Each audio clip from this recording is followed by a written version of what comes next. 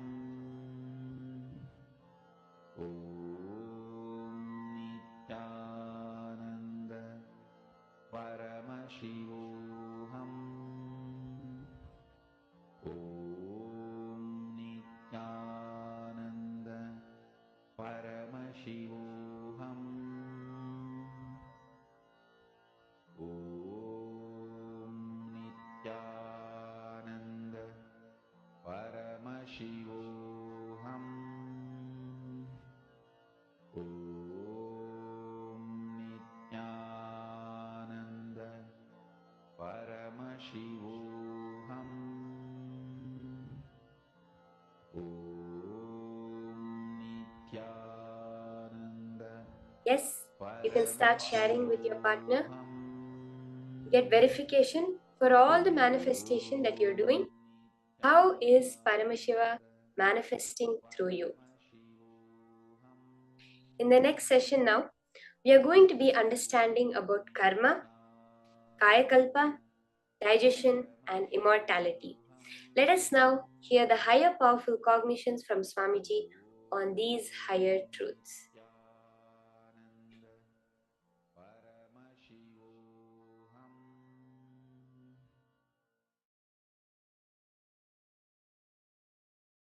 Karma, the hangover of the past. Please listen. We always feel whenever we start anything, things are impossible because in the past we failed. But we forget why we failed in the past. We may not have had intelligence. We may not have had what all is required. Because we did not have whatever is required and we fail, does not mean we are going to fail forever. But unfortunately, illogical belief of impossibility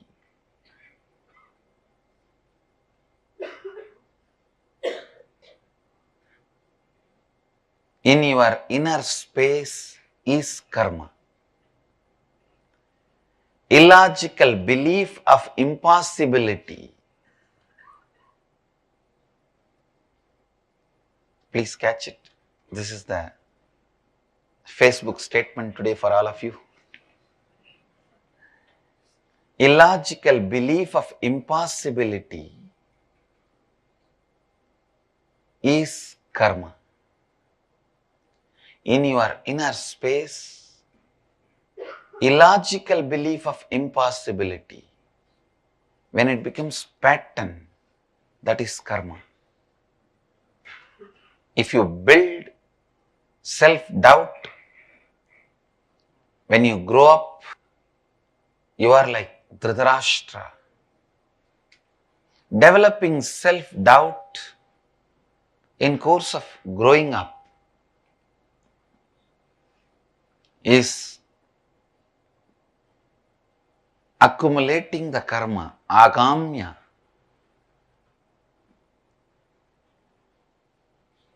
Encouraging the self-hatred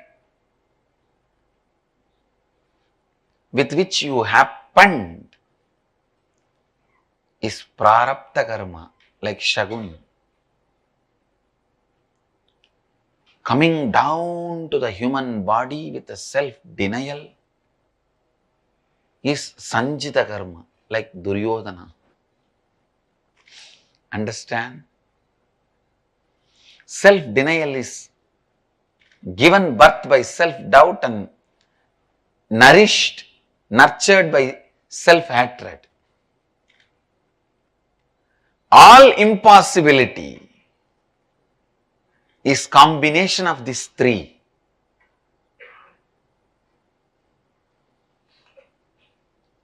Being held together by self-blackmailing, Gandhari.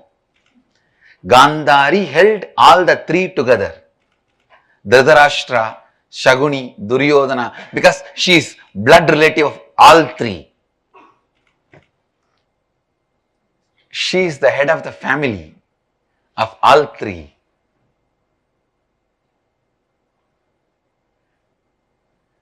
The self-blackmailing pattern. Gandhari keeps Dhritarashtra, Shaguni, Duryodhana together. If Gandhari was not there, at least Shaguni would not have stayed with Duryodhana. Dhritarashtra would not have allowed Shaguni to stay. Understand? Even in you, the constant self-blackmailing pattern. Let me define self-blackmailing pattern. If the same way things go on, then what will happen to my identity? I will become nobody. Where will I end my life? I will have to put my foot down, which forces you to put your foot down. But unfortunately, whenever you want to put your foot down, you put it in your mouth. Putting the foot down is what I call self-blackmailing pattern. You always think, no, if I don't put my foot down, it will go in a different direction, it will go in a different way. What will happen to my identity? Constantly, everywhere, you think, I'll have to be living in the same way. Understand? Nothing needs to be lived in the same way. You don't need to worry. Self-doubt, self-hatred, self-denial, held together by self-blackmailing pattern, leads to destruction.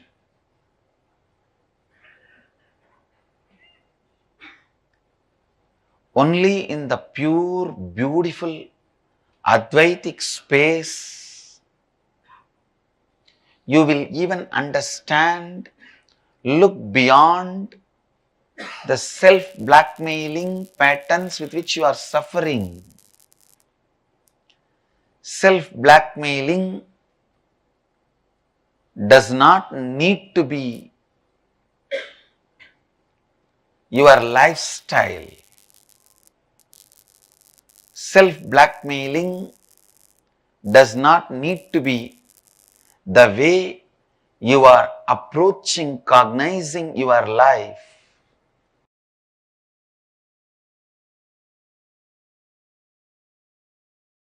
Paramashiva's message directly from Kailasa. Truths about digestion, karma,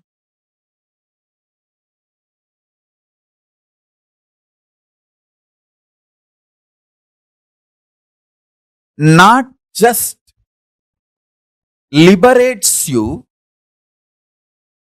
from millions of your patterns, the patterns are converted to power. Understand? Whenever you master a pattern, you conquer a pattern, you demonstrate your powerfulness to your pattern, the pattern gets converted into power.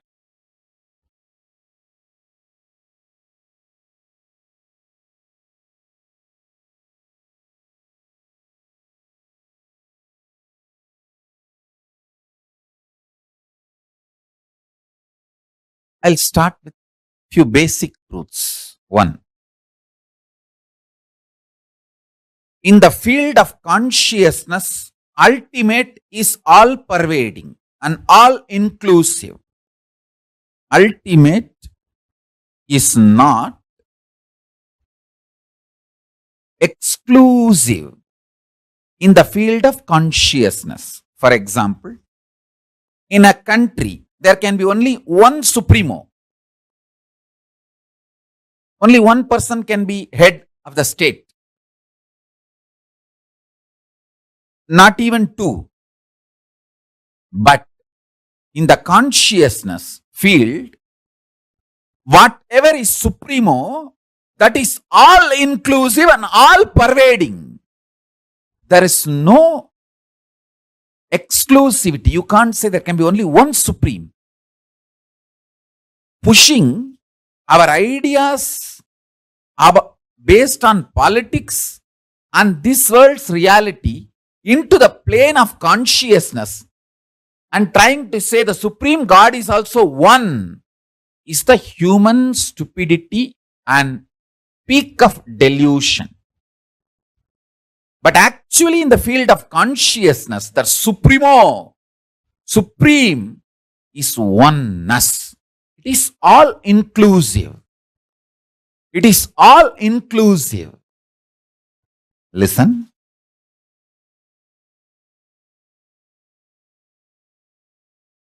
It's not one, it is oneness. When Arunagiri Yogeshwara showed me, actually I asked him, show me the ultimate. Then he just opened himself and showed me the ultimate. Then in that same experience, he hugged me. I could see when he moved his hand, the Arunachaleshwara Garbhamandir and Arunachala Hill. Arunachala Hill was on his left hand side. Arunachaleshwara Garbhamandir was on his right hand side.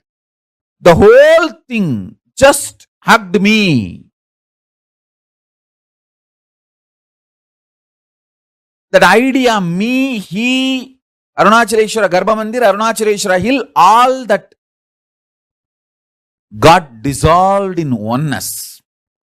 I asked him to show the ultimate. He showed ultimate is always oneness. It is not one. It is oneness. So understand this truth.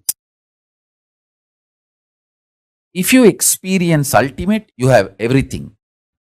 Nothing is left. Everything is in that ultimate. So remember this basic truth.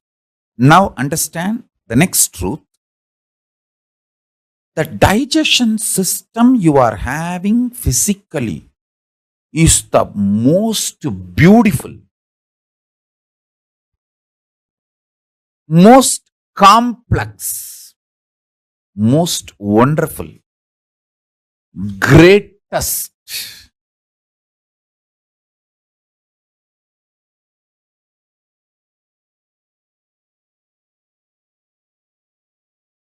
most powerful digestion system in the whole universe, not just comparing with all the animals and other species,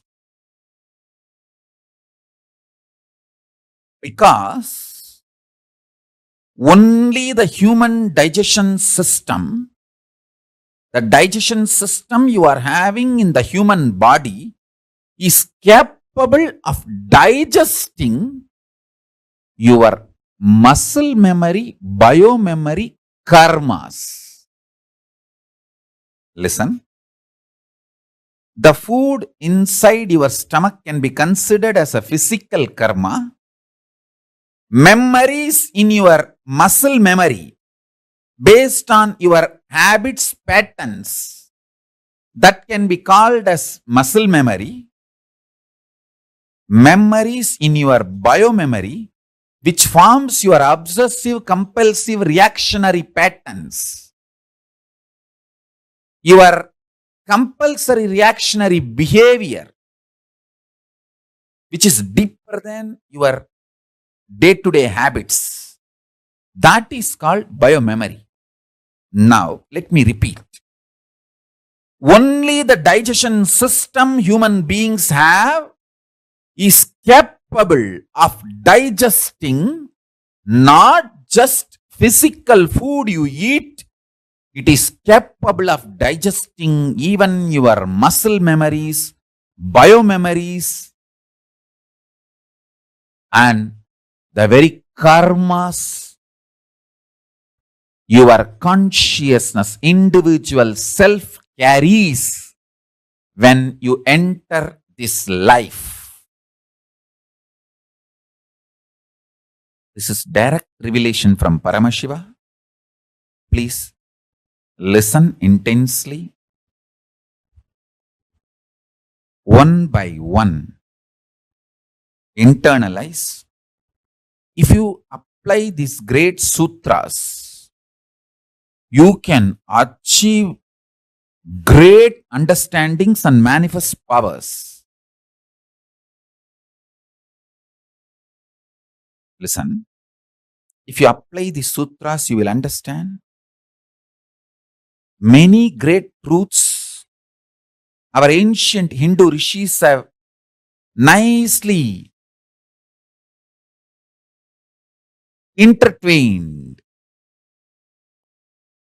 added into our life.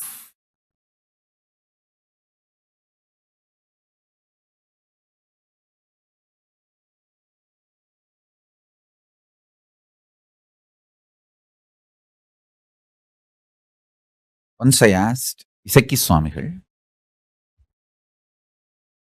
he is a very poor eater. Almost once a month, very rarely twice a month, maybe once in a year, like more than 2-3 times in a month. So totally, if you count whole year, he would not have eaten more than 20 times. Whole 365 days, maximum 20 times only he would have eaten. That kind of a siddha. That kind of a personality. I asked him once, he was telling somebody that do this vrata. He was guiding somebody with the naga dosha. A karma comes by killing a snake, which is embodied divinity. Many times the snakes in the temple, in the great spiritual places, are like great siddhas, great evolved beings come in a snake body and continue their tapas. That kind of a snake, by mistake, knowingly or unknowingly, if you kill, that brings naga dosha. So somebody with a naga dosha, he was guiding that person to do certain fasting for Rahu and Ketu. I thought fasting will help the body. How can that clear certain karma? So I asked him. He had an old radio. My father's mother is like a radio addicted. Even in my house, there was a radio. She will switch on that radio and she doesn't know how to switch it off. And she doesn't want to learn how to switch it off. She wants the radio to be on almost 24/7. She will switch it on. Those days, only that one Tamil channel will be there, All India Radio. And it will not be 24/7. It will be few hours. But even after that, she will not switch it off. And it will be like a going. But she is okay with that sound, but she will not switch it off. She doesn't want to miss even one program by mistake. She is like a radio addict. And same way when she comes to Isaki Swami's ashram also, she will switch on that old radio. And sometimes it will not be loud enough. So she will take that, it used to be like this size. She will take that and keep it on a small table and put her ears near that and going on listening. He switched off the radio And he said very beautifully. See how that radio works? That sound waves are there. The radio receives that waves and sings or makes the voice, volume, noise, whatever it is. If we stop the radio, it's not that the sound waves disappear, but that radio stops receiving and making the noise, making the sound. Same way, when you do fasting, the biomemory, muscle memory which is inside you, which attracts karmas and makes those karmas manifest ill effects, bad things in your life, that gets stopped, disconnected.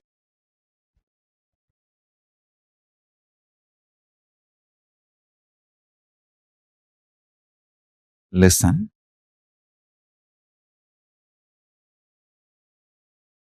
It is such a simple village way of explaining. He said, when the radio is switched off, it's not that the waves are not there, but the radio is not picking up that wave anymore and making noise. Same way, in your body, if you remove the biomemory, muscle memory, which attracts these Nagadosha karmas from cosmos and manifests as suffering and pain, if we just remove the biomemory and muscle memory, you are free from that karma and free from that dosha. I tell you, Krishna says beautifully in the Gita, Svalpamapyasya dharmasya trayate mahato bhayat. Even if you practice little bit of this dharma, great mountainous sufferings will melt down and disappear. This is the secret. Digestion, karma, Kayakalpa, immortality. The sacred secret revelations about these four principles: digestion, karma, Kayakalpa, immortality. The great sacred secret revelations about these four principles is the message from Paramashiva directly from Kailasa to all. Now listen one by one. Digestion of karmas leads to Kayakalpa and immortality. Cognizing you are immortal makes your body enter into the space of Kayakalpa and digest all your karmas. Undigestion of karma pulls you down from the state of immortality and Kayakalpa down to the state normal human beings exist with life and death. Karma, understood from the cognition of immortality, leads to Kayakalpa of your body and makes you experience the digestion of all karmas. Digestion, understood in its real sense, digests all your karmas An ordinary kaya makes Kayakalpa dega for you and makes you immortal.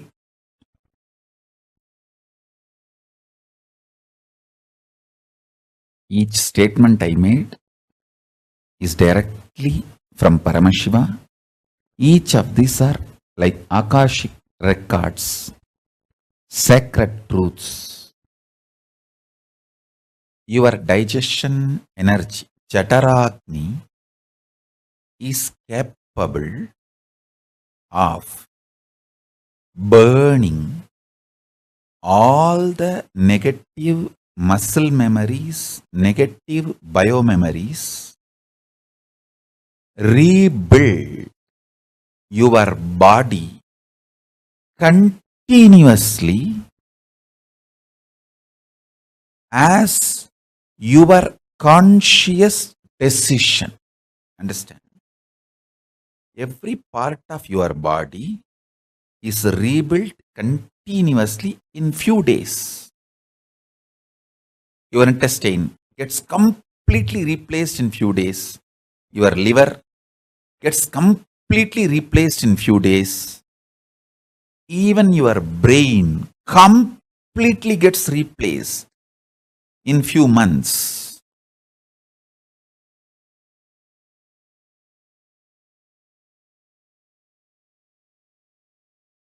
I'll give you one simple example, one incident in my own life.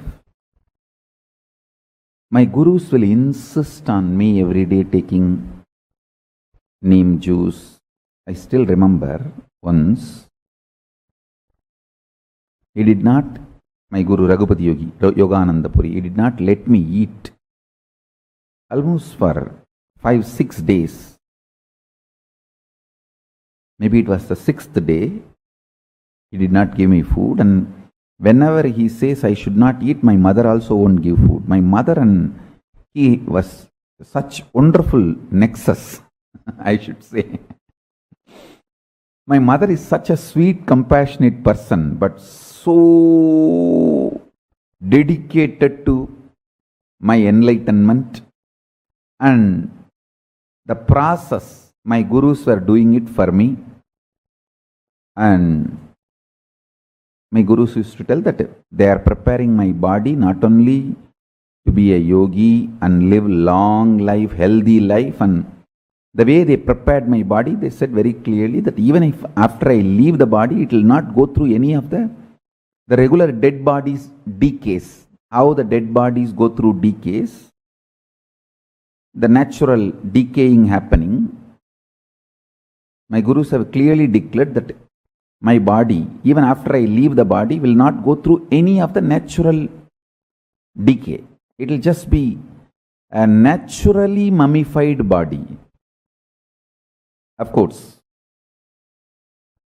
I did not understand all that at that time, and he used to tell me that is why so much preparation we are doing.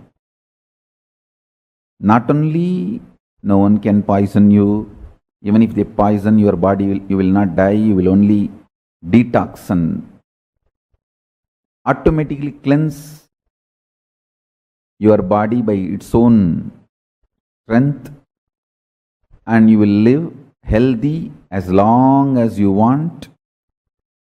And even after you leave the body, it will not go through any regular decay. It will just be like Jiva Samadhi, sitting in Jiva Samadhi. Anyhow, he did not let me eat for almost 5-6 days, and not only that, he was feeding me with neem juice.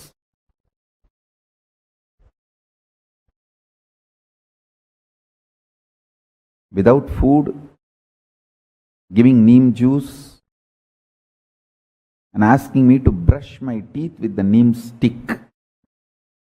With the neem stick, I have to touch the haritaki powder as the powder. Neem stick will be like a brush. Haritaki powder will be like a tooth powder. That is the way I have to brush. And 6th day, still no sign of food.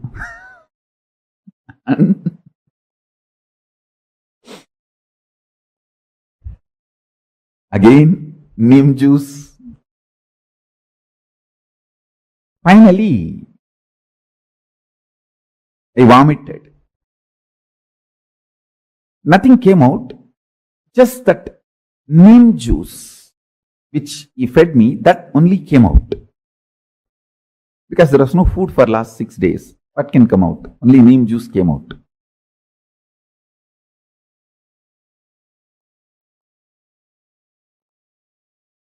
And after checking the color, he said, yes. Ronanir samanam aidichida. Ipa nee saapidala. It means the acid which is there in our body, which is responsible for balancing the hunger, which creates the feeling of hunger, or which creates the feeling of satisfaction. The Ronanir Samanam. That Ronanir, I don't know exact English translation of that word Ronanir. The Ronanir is not just a chemical.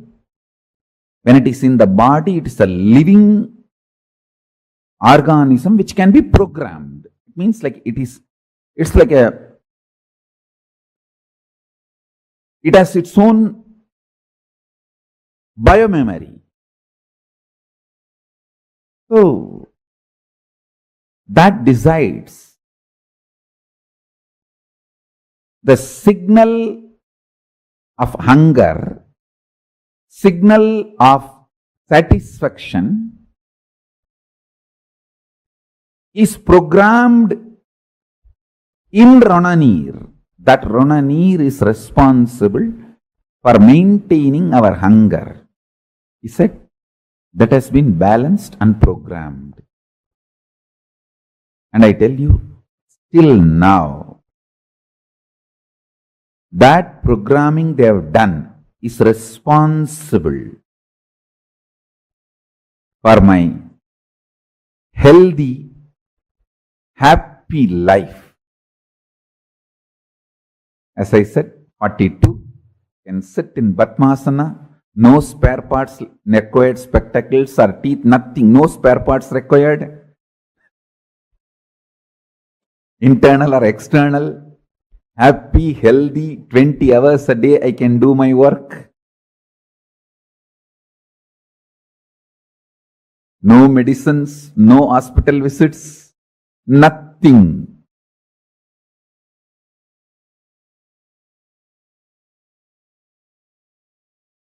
I am 42. Surely I have not even gone to hospitals 42 times. Maybe I would have gone to inaugurate, visit, bless, but not for treatment. Only few times, like when I had the fracture, went to hospital for surgery. Other than that, it's their grace. It's their grace. I wanted all of you to know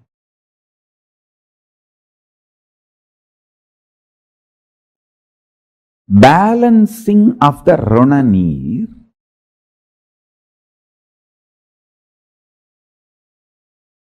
is a very powerful method.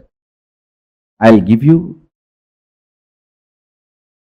simple tips. First instruction, keep always your body hungry. Never dump food and fill it. No. You should always feel that subtle hunger. Means constantly the Jataragni is alive, burning. Ronanir balancing gives you tremendous willpower. Biggest problem for the seekers is self-doubt, self-denial, self-hatred. Will persistence will be higher than the self-hatred, self-denial, self-doubt in a strong person. Higher than the will persistence, consciousness. You need a strong, powerful vessel to do the alchemy process with mercury. Enlightenment is just like alchemy process with mercury. First, you need to have a stone vessel in which the mercury need to be poured, and the energizing process should happen inside the stone vessel so that the molecules of mercury is broken through the energy and reassembled as a solid molecules. It's a whole alchemy process. But the vessel should be strong stone, granite vessel. Same way, the body should be built with hunger and Rananir balancing. I am not saying don't give vitamins, minerals, all needed. Give all of that. But stop dumping junk food on the system.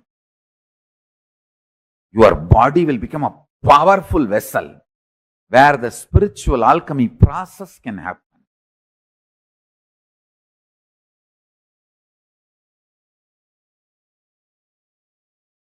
Yajnavalkya Smriti says beautifully, the best detox, Kala, Agni, Karma, Mrit, Vayu, Mano, Jnanam, Tapo, Jalam, Paschatapaha, Niraharaha, Sarve, Ami, Tuttihetavaha. Nirahara is the last but most powerful detox. Work on the body.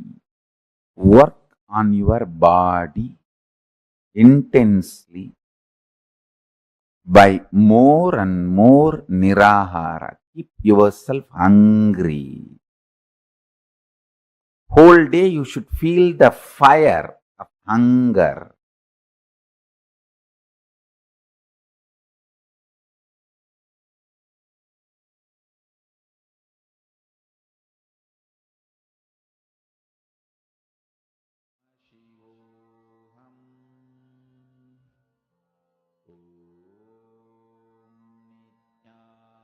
Nithyananda Paramashivoham Mahamahavagyam, spiritual lullaby for samadhi, and Suprabhatam, wake up call, wake up song for Paramashiva. This Mahamahavagyam is spiritual lullaby for you to fall into samadhi. Suprabhatam, wake up song for Paramashiva to wake up in you. Just remember this one powerful cognition. This Mahamahavagyam puts me in samadhi.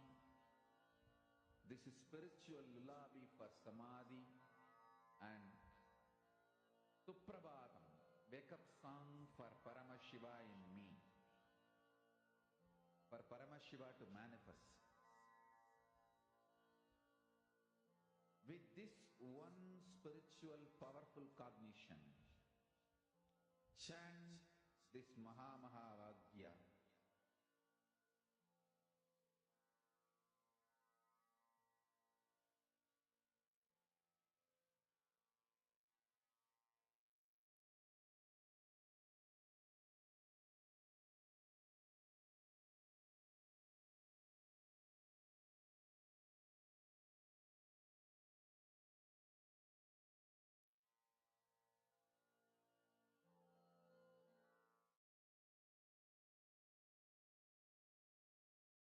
First statement, karma means that the effect of our actions will come back to us in the future.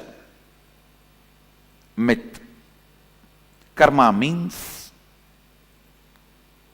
the effect of your thought currents will come back to you in the future till you complete. That's the reality. Karma means that the effect of our actions will come back to us in the future is a myth. there is no CCTV recording going on in the cosmos, where your actions will be bringing suffering to you in the future. No. But your thought currents will be bringing the results in the future. There is audio recording going on in the cosmos, not video recording.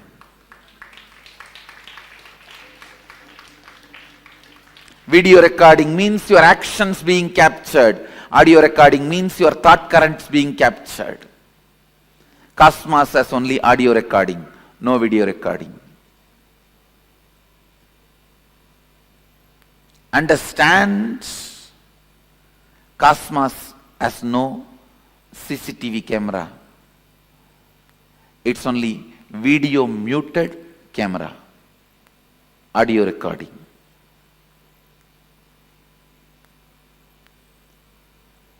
A video recording getting punished is a cheap, childish. God is not interested in that game. God is not playing the game of the judge.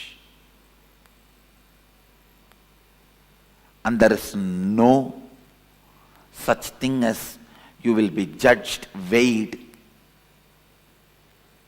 based on your actions. That is childish, too childish, immature. If God is supposed to do the job, you don't need God. You have enough men who can just analyze the CCTV footage of your life and pass the judgment, whatever is required. Understand, because your organ of seeing is impacting you so much, then the organ of listening, you think cosmos also judges based on the action. No. Only the thought current comes back as karma, not the action current. Next statement here. You can cancel out bad karma with good karma by doing good things. It's a myth. It's a myth. Please listen. You can cancel out any karma by cancelling that whole thought pattern, whole thought current.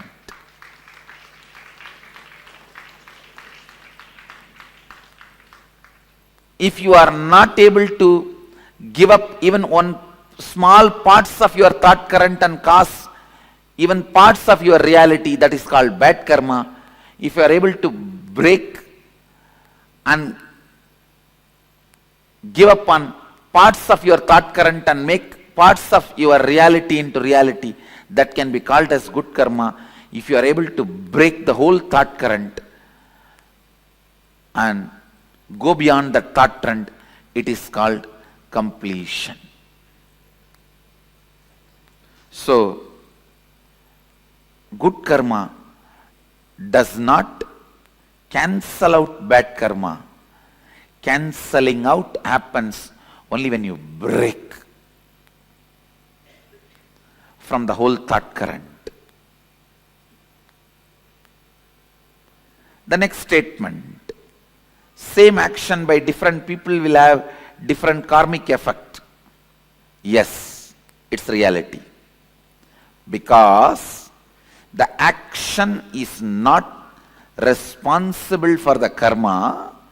It is the thought current behind the action is responsible for karma. Understand cosmos as continuous audio recording but not video recording.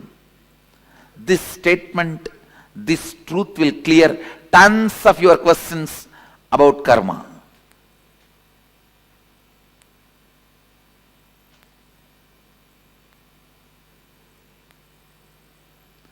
In video recording, visuals are always new, In audio recording, it is always a single flow. Please understand.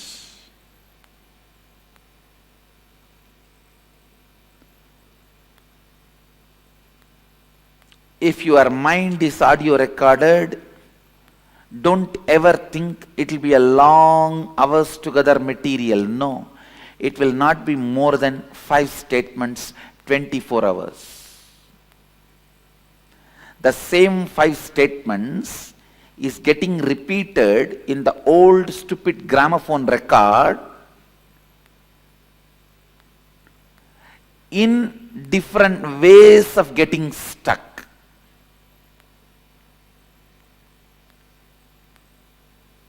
Just this one statement, I ate and like kaka biryani. I ate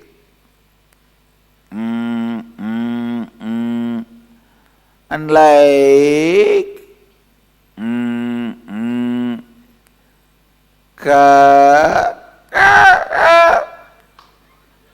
biryani. Maybe next time, I ate and like kaka biryani. Maybe the third time, I ate and like kaka biryani. I ate and like kaka biryani.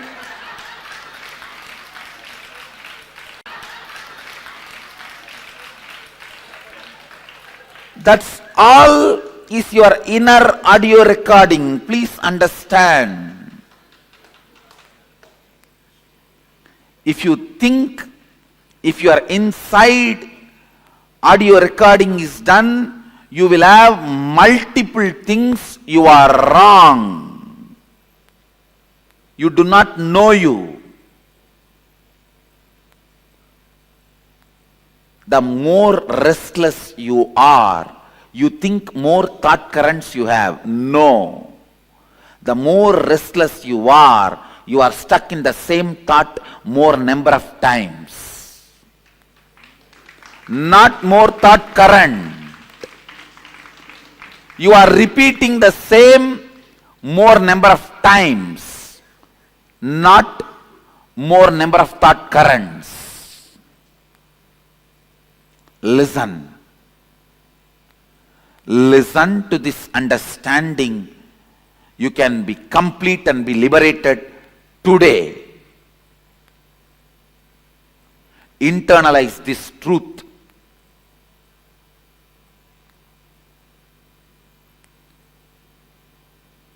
It is fresh out of the box definition of karma directly from Sadashiva.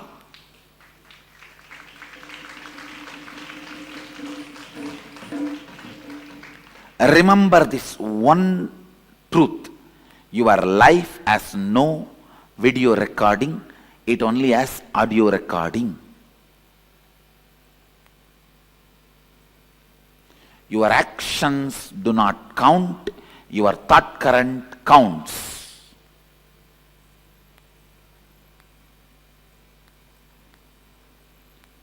Your fight with your mother, or your fight with your mother-in-law, or your fight with your brother-in-law, or your fight with your daughter-in-law, or your fight with your son-in-law, or your fight with your granddaughter does not count. You fight that counts.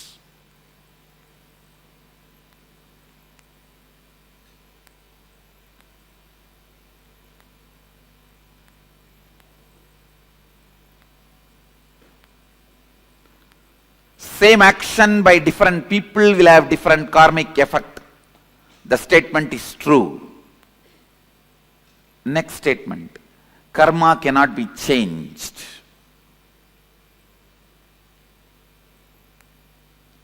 You may be thinking, I am going to say this statement is myth. I am saying truth. Karma cannot be changed. It can only be discarded. It cannot be changed. It can only be discarded. understand the thought current of fight, thought pattern of fight. If you pick up, you can never see peace. It cannot be changed. You cannot alter the effect, side effect, the associate thought currents, the friend, neighbor of this thought current. They come with Anga, Avarana, Parsha Devatas. If Mahadeva comes, Nandi will come. Devi will come. Ganesha will come. Kartikeya will come. With Ganesha his rat will come. With Kartikeya his peacock will come. With Devi his her lion will come.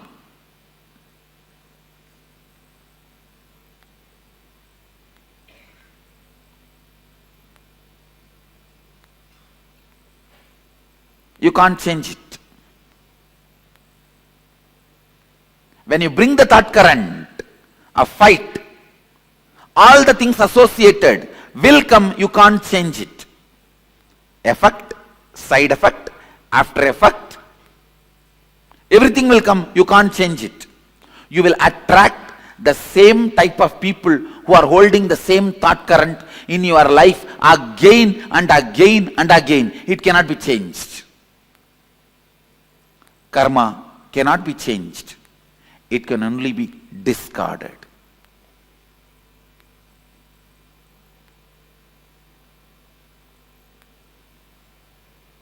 The good news I have for you is karma cannot be changed. The great news I have for you is karma can be discarded.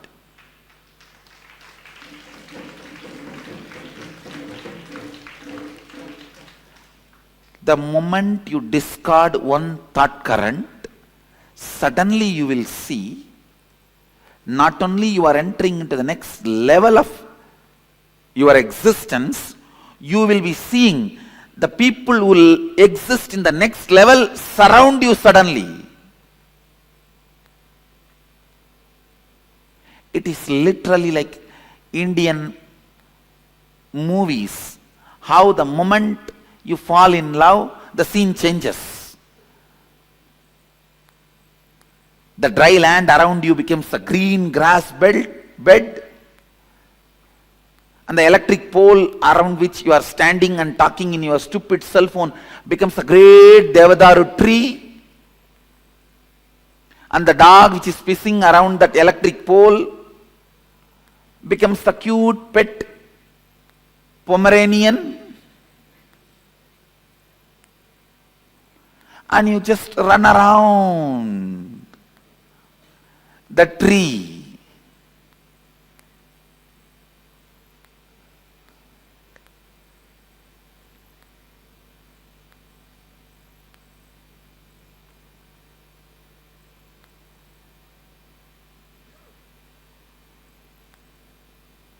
Sometimes you even feel the chillness around the pole.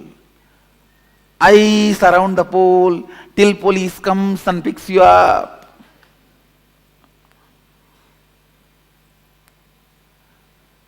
If you are just running around the electric pole, what else do you expect?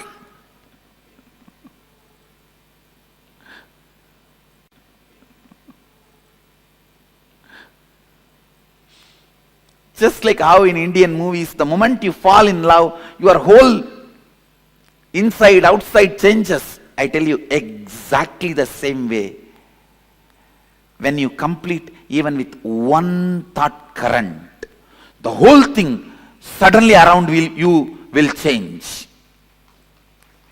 It has to change, only then you are completed. Your friends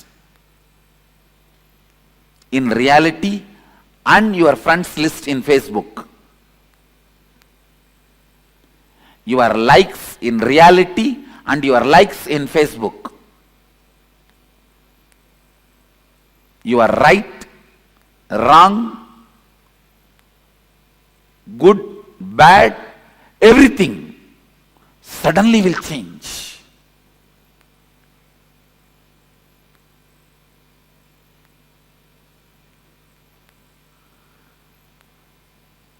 You will have such big breathing space.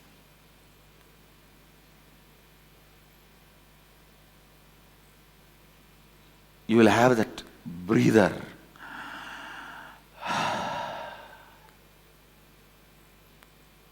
Suddenly the feeling suffocated, collapses, crashes.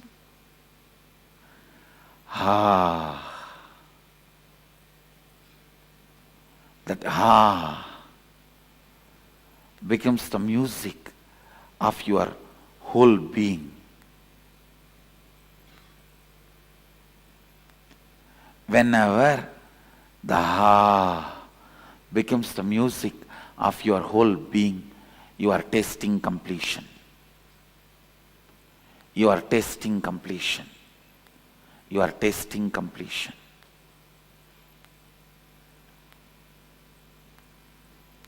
Next statement. I will not accumulate karma if I do nothing. Do I accumulate karma through action or do I burn karma through action? This statement, I will not accumulate karma if I do nothing, is a myth. Listen, because there is no such thing as doing nothing. You can't, you don't know that space. When you achieve that space, you will not be making the statement, if I do nothing. You will make the statement, if I be nothing.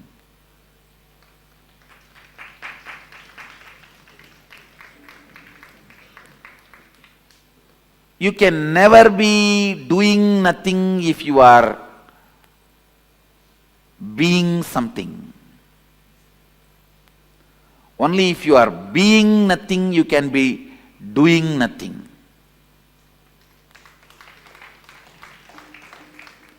So there is no such thing as doing nothing.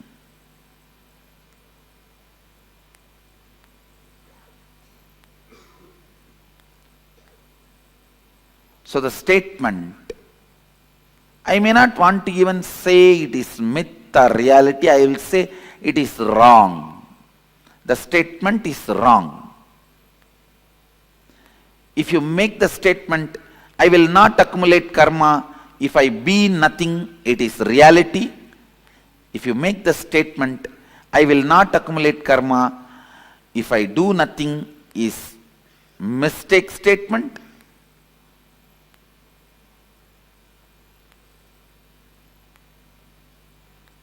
If you make a statement, I will not accumulate karma if I am doing nothing, is a myth statement.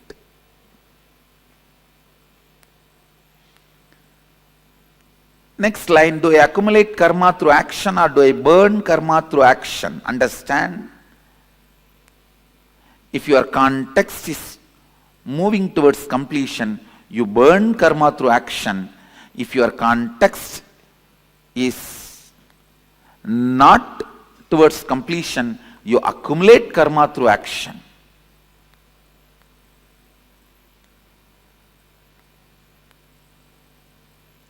Whether you burn karma through action or accumulate karma through action is dependent on how you hold you, the context you set for you.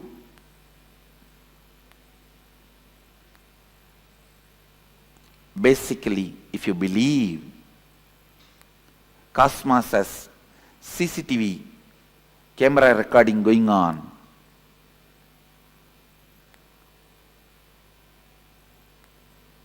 you will be accumulating karma by action, because that kind of a faith will lead to that kind of a thought current and action flow.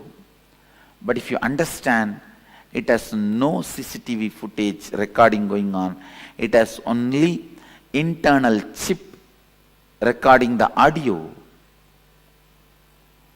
you will exhaust your karma through your action, because you know where you need to work is the thought current you are having, not the action trend you are doing. the struggle is not supposed to be done to wake up early morning 4:30. The struggle is supposed to be done to break the lazy thought current and boredom thought pattern.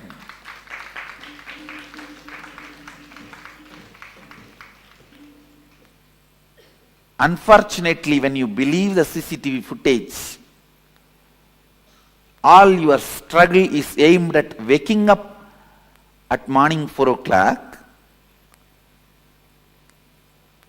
instead of breaking the thought current of boredom, thought current of tiredness, thought pattern of tiredness and boredom. Even for your whole life, if you wake up early morning 4:30, did not break your thought pattern, thought current of boredom and tiredness, you built a good habit, not liberation.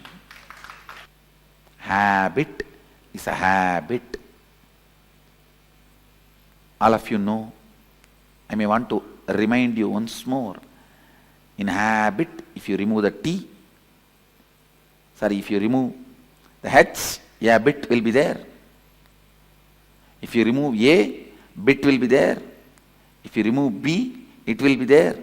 Only when you remove the I, the thought current, it will die.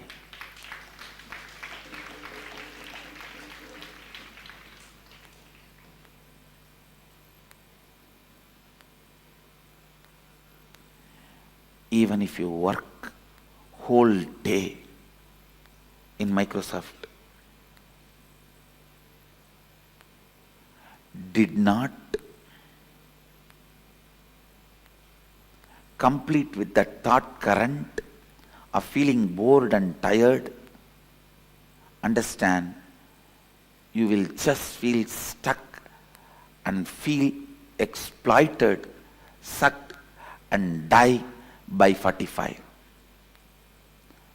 After 45, if something is left in your body,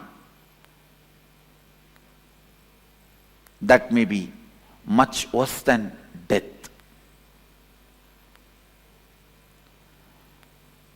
If you break the boredom and thought current and bring activism, you have experienced activism and go on working, you may be working till the last moment of this body's existence and still will not be tired, retired, bored.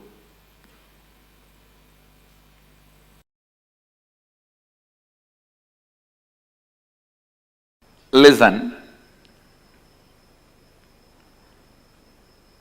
Recognizing the karma pattern in which you are stuck, thought current in which you are stuck, and deciding to liberate yourself from that thought current is vidya.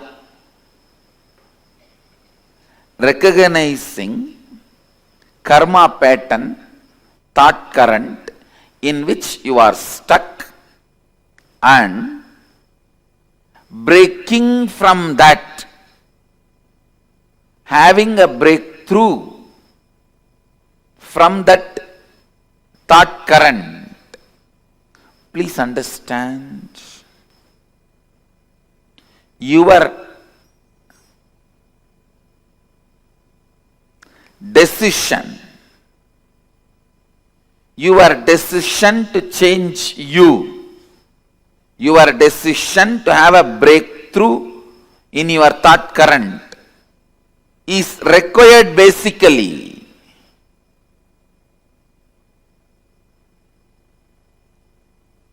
to have any breakthrough and have liberated thinking.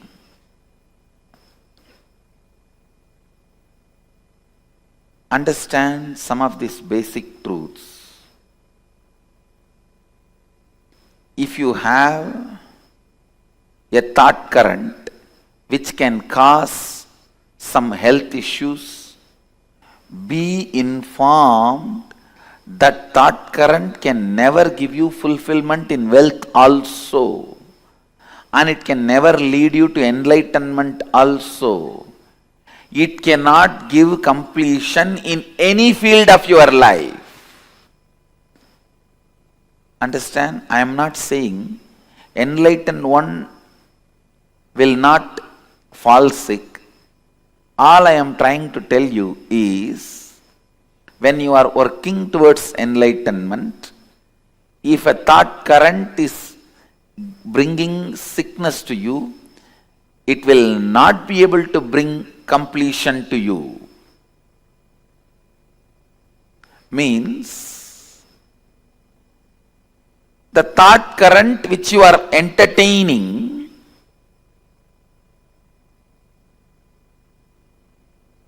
will bring difficulties not just in one field, in every field.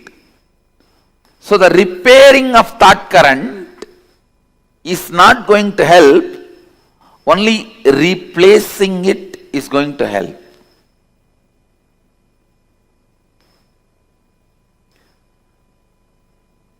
When you have a problem, do not suspect just your actions. Suspect the very you. Please understand. Do not suspect just your action. Suspect the very you. Means your very thought current, your idea about you. Suspect that very you, because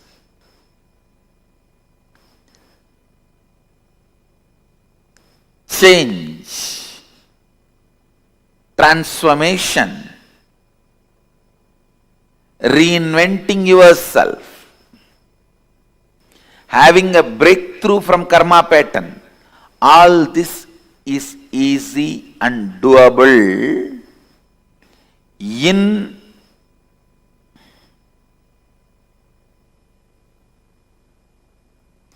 simple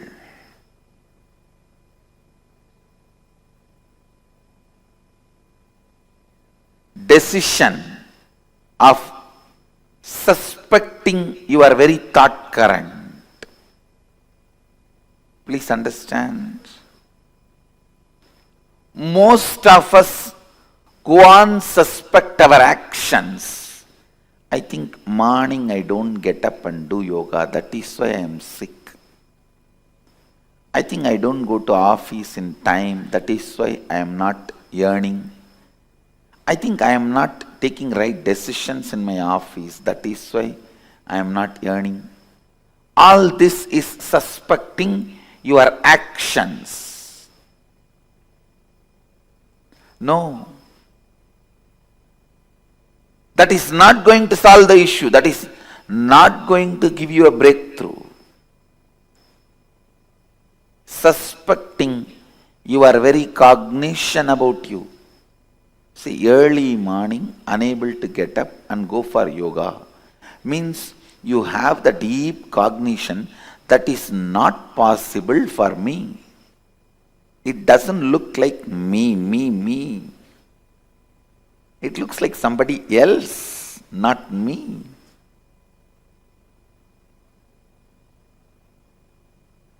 The man who can doubt his thought current will go beyond self-doubt. Actually, the ultimate yourself can never be doubted. It is self-effulgent. Whatever you can doubt, your self-doubt, self-hatred, self-denial, SDHD is all about your thought current.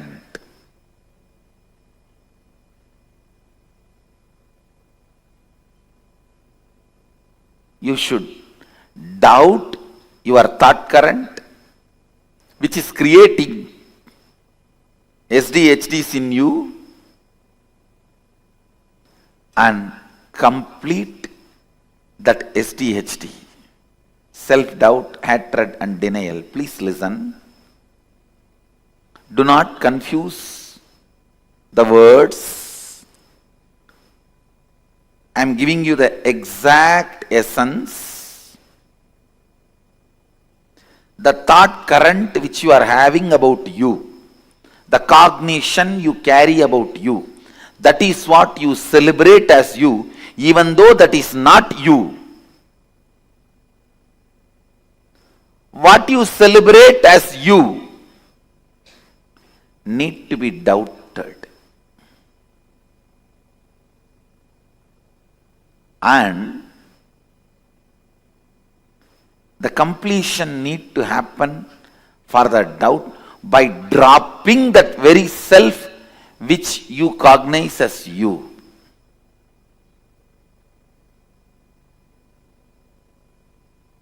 I tell you, if you are not able to get up early morning and go for yoga, it's very simple problem. Or I am giving you another one example. You are not able to run your life unless you get your morning tea or coffee.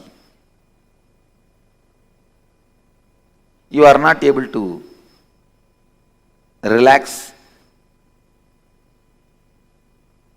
unless you take out your stress on somebody else. Listen, it may look very simple issue. The simple issue can't be healed, completed, just by you attending to some of your actions. No. Understand? Don't think that morning not able to get up, that problem will be solved if you learn to become active in the early morning. No.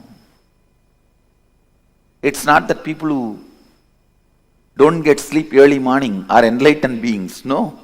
You need to dig out and complete that very pattern.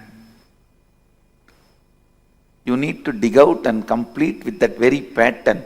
Why you are not able to get up? Why you are doing what you are doing?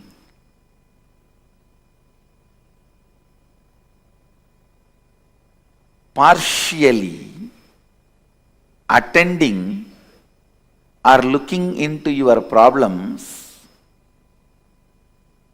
will never solve the issue. The very thought current need to be renounced.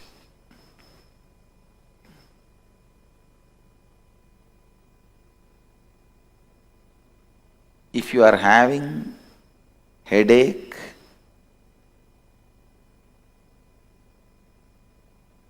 be informed.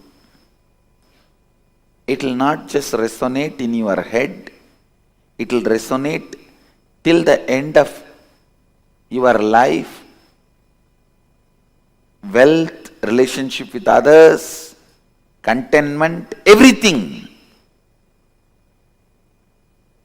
Everything. Because it is the thought current. One of the most paradoxical thing in the life is, listen, one of the most paradoxical thing in the life, whenever you need to attend the whole, you attend the part. Whenever you need to attend the part, you attend the whole. It is very unfortunate. Whenever you need to attend the whole, you attend the part. Whenever you need to attend the part, you attend the whole. The very thought current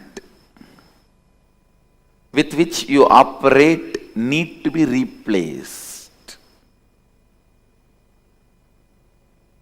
The very thought current need to be renounced.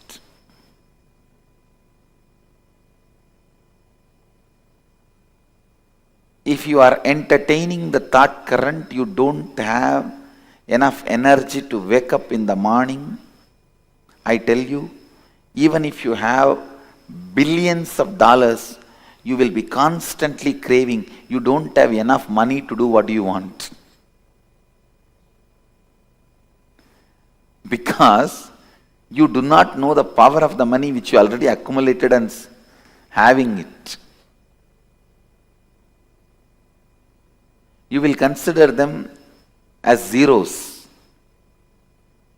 and still continue to feel poor. I tell you, the man who feels active about himself, the kind of a richness he feels, and the man who feels stagnant about himself, the kind of a poverty he feels, I tell you, feeling stuck in your inside is the real poverty. Feeling stuck in your karma pattern. When I say feeling stuck, I define, please listen, I'll define feeling stuck. Today, you somehow wake up, do little yoga, and even go up to the level of Kirtan, Guru Puja, then 9 o'clock flat. Then for 1 week, nothing moves. Again, after a week, you attend Karma webinar and you decide to break from that pattern. Again, 2 days, things move. Again, you are back to square one, sometime even square zero. This is what I call feeling stuck in the pattern. Feeling stuck in the pattern. Understand,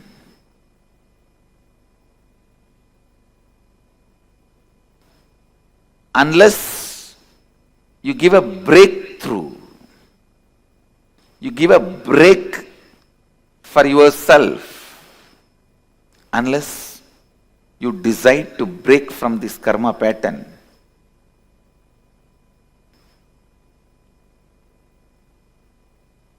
completion never happens. Fulfillment can happen only when you break from karma pattern. I tell you, I have seen millions of beings, not just human beings, Gandharva, Kinnara, Kimburuda, Yaksha, Rakshasa, Bhuta, Preta, Pichacha. I have seen all types of beings. With that clarity I am talking to you.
Nithyananda Paramashivoham. Om Nithyananda Paramashivoham. Om Nithyananda Paramashivoham. Om Nithyananda Paramashivoham. Om Nithyananda Paramashivoham. Om Nithyananda Paramashivoham.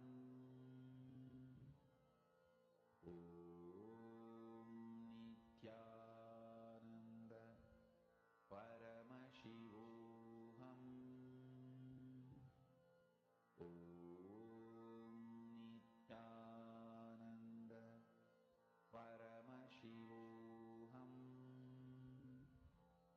Om Nithyananda Paramashivoham.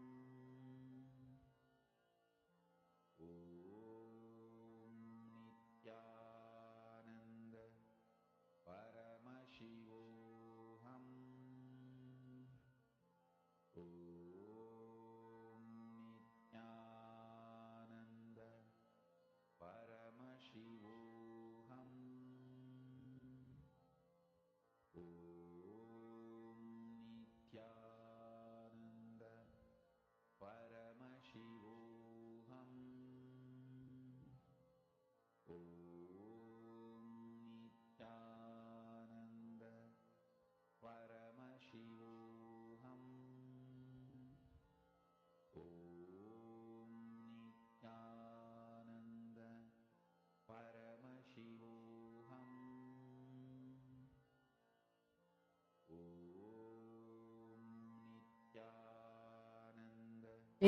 Swamiji has very beautifully revealed to all of us about what is Kayakalpa, what is karma, and how the effects of karma, Kayakalpa, and digestion. This is a very, very important truths. And Swamiji revealed to us about the myths on karma, right? How we can decode the karma pattern and how we can decode the different myths that is existing around karma. Now, to all the participants, every one of you sitting here, we request all of you to take a few minutes and post what is the new understanding that you have had on karma. What is the difference cognition in terms of cognition that you have had on karma? Please take a few minutes and share with us. See, all your karma patterns, every pattern that you generate, it's called a karma pattern. Like for example, let's say you create an addiction of every morning reaching out to coffee. Understand that is a karma pattern you are generating inside of you. Every time you work for something, you create a pattern. It's a karma pattern. Any thought current is a karma pattern in you. Now, your decision, just your conscious will is powerful enough to free you from that karma pattern. The karma-centric decisions that you make. If you just understand, if you just catch precisely what Swamiji has revealed through this, you will understand the exact technique and science. Listen very carefully. All the karma pattern, recognizing the karma pattern in which you are stuck, the thought current in which you are stuck, and deciding to liberate yourself from the thought current is Vidya. For example, if you have a thought current which can cause some health issues, understand, please be informed that the thought current can never give you fulfillment in wealth also. Never lead you to enlightenment also. Fulfillment in one aspect of life, completion in one thought current will always lead to a breakthrough in another thought current.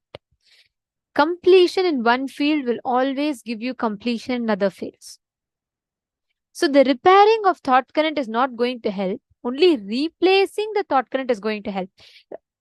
How many of you have some problem that you really want to get rid of? Like some thought currents that you have, which you really want to like break free from, which you really want to get rid of. Can I request each of you to post? Like, let's say you might have a habit of waking up late every day morning and you really want to get rid of that. Can I request each of you to post one habit that you really are looking to break free from? Getting irritated very soon, or you very often carry certain reaction when people tell some word. How many of you have things like that? Yes? Okay, I see yeses in the chat. Listen very carefully. Every time you create a pattern, your whole brain is processing and creating a particular pattern in you. So listen very carefully. Your brain makes the habit into a pattern. Like, for example, if you see Grand Canyon, why is Grand Canyon the way it is? Because for millions of years, river or some water body has flown through it, and it has cut. So because of that erosion, there's a valley, right? Now, every pattern deeply creates a groove in you that strengthens. And that becomes a karma pattern. Understand? You can never repair. You can never say, okay, let me try to, change this pattern. No, you can never repair the pattern. You can only change the thought pattern. If you have a thought pattern that is inducing powerlessness in you, taking a responsibility to replace that with the thought patterns that gives you completion. Rama Devi is saying, yes, you want to get rid of agitation. Karin is saying, meeting abusing people or having them around me. Now listen, Ma, it is not just people are coming. Something in you attracts that kind of situations in life. Now the whole game here is about how you want to break free yourself from that. What is the way, action that you're going to take to liberate yourself from that particular karma pattern? Karma cannot be changed. You cannot change a karma. You can replace a karma pattern. You can replace a particular thought pattern. Understanding?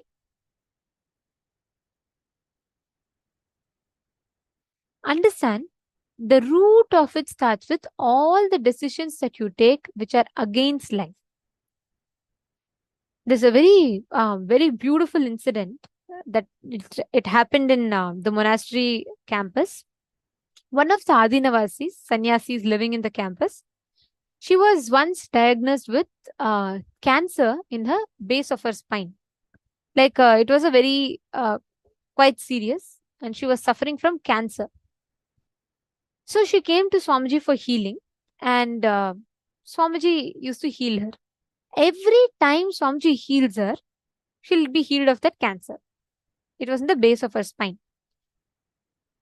But in a few days, again that severe pain and cancer will come back. This kept repeating, and Swamiji used to heal her, she used to get the cancer back. Swamiji used to heal her, she used to get it back. This cycle went on for quite a long time. So Swamiji said once Swamiji scanned her to identify what exactly was the reason. Again and again it keeps coming back in her body. Then Swamiji spoke to her, and Swamiji helped her identify.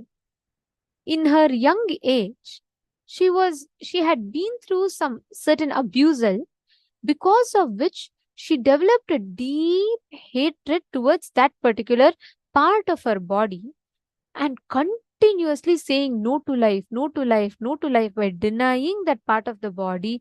That part of the body caught cancer. You will be shocked. when Swamiji told this to her, when Swamiji walked her through, she said, she was crying. She said, yes, Swamiji, I've been suffering from this. I was abused when I was young without my consent. And I suffered a lot because of it. And I started hating myself very deeply. Swamiji gave her a very powerful technique. Swamiji told her, for the next 21 days, every day, just go to a room, take a pillow, visualize that pillow is that person. Scream, yell, cry, show your all the anger in that to that pillow. And after you finish that whole thing, just sit and deeply connect to that part of the body that you hate. Just deeply connect and offer your gratitude to that part of the body. And I tell you, she did this within 10 days. She got rid of the cancer. It never came back to her. This is the power of breaking yourself free from karma patterns. All the known, unknown karma patterns, this is the root. Karma cannot be destroyed, but it can surely be replaced. This incident was very, very powerful. Just by doing this one meditation process, she just replaced that karma pattern, that same karma pattern which made her again and again decide for suffering. She changed it into the karma pattern where she was able to experience healing with her body. Ma Martha is asking, shutting down when kids argue. I want to enrich.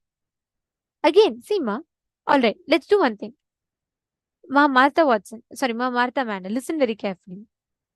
Identify the thought pattern in you which gets triggered when they don't listen. See, for example, if someone calls me, let's say, monkey, I won't feel offended. But if someone calls me, let's say, someone calls me a buffalo, that might affect me more. Why?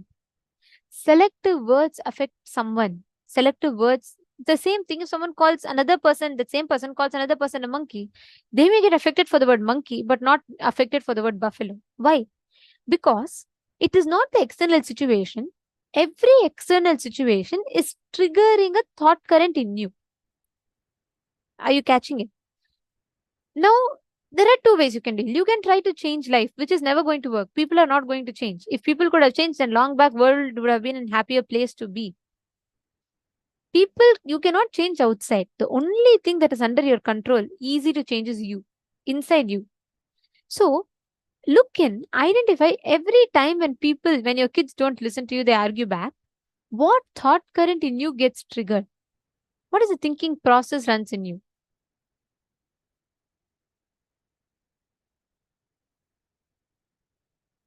So, understand, identify the thought pattern, and you can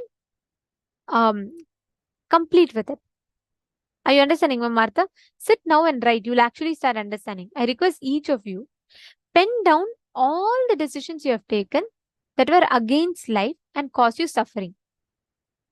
For example, you decided to, let's say you decided to not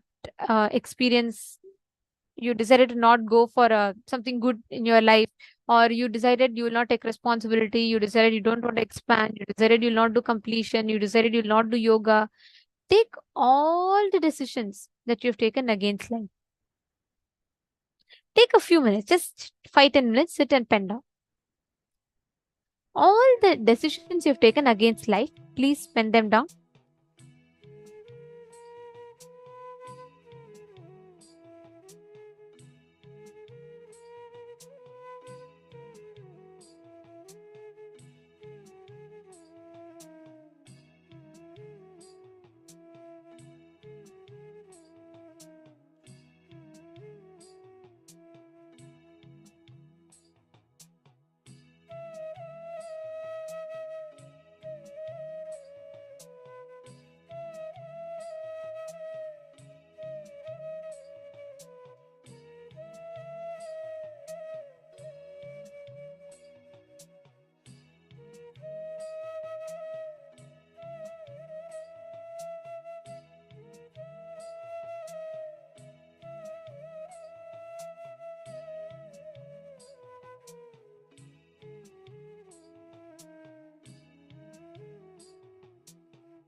Hope all of you have finished writing.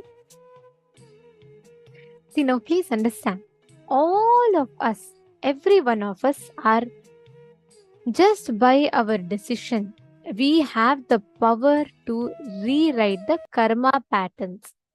We have the power to break free from even the biggest of addictions, fears that we carry. Now, every one of you that are sitting here with us, please understand, today, just through the initiation, Swamiji will be liberating us from all kinds of karmas. Now, from morning till now, we've understood about karma, we've understood about how to break free from karma, and so on. The first thing that happens when you break a pattern is energy oozes out of you. Actually, suddenly you will see, how many of you have experienced this? Whenever you do completion, you will suddenly feel like you're just overpowered with energy. How many of you have experienced that before?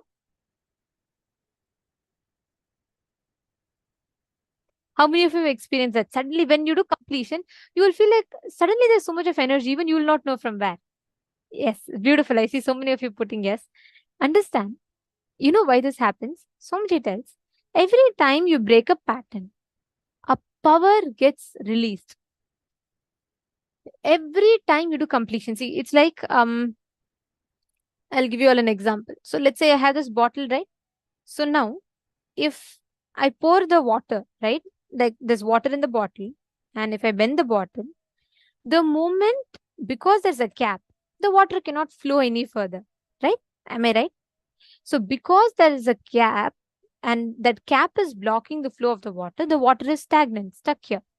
So this container has water, but the water is not being useful because there's a cap. Now, if I remove this cap, the water continues to flow. Simple logic. Exact same logic applies to our patterns. The water is like consciousness, powers, your identity. Your existence is Paramashiva. This cap is like the pattern. We all screw it tight, and we put the cap so tight that the water cannot flow. And we suffer with that pattern. That's what is called as root pattern. Now, doing completion, if I remove this bottle cap, what will happen? The whole water is going to flow out, correct? It will just immediately gush out. The exact same thing happens when you complete, the energy gushes out. That is why we all feel sudden surge of energy during completion. Now, the only thing we need to do, the only thing we need to understand, the only thing we need to do is apply the science of completion. And whenever you complete, whenever you break a pattern, the energy gets released in you. That energy is what is life energy, Atma Shakti, the energy of enriching. Enriching is the power of living. Every moment of your life, you can harness that power. Let us learn about the science of enriching. What is enriching? And today, all of us are having a very, very special initiation. And very soon, we're all going to be entering into the darshan. Can I please request all the participants to come and settle down, please? Nithyananda, can I request all the participants to please settle down? Please take a few minutes and please be seated. Very soon, the darshan is going to be starting in less than an hour. So, the next session is an important session for today's initiation. Today, all of us are going to be receiving the Apyayana Diksha, initiation into enriching. So, this session, you're going to be understanding what is enriching, how you can harness that energy completion releases in you. So, let us now listen to the revelations from Swamiji.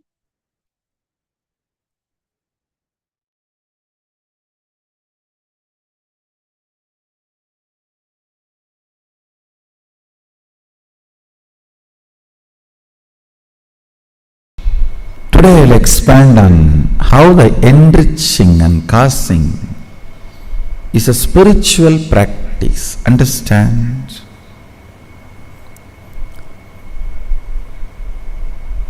Fundamentally, the purpose of the life, not just human life,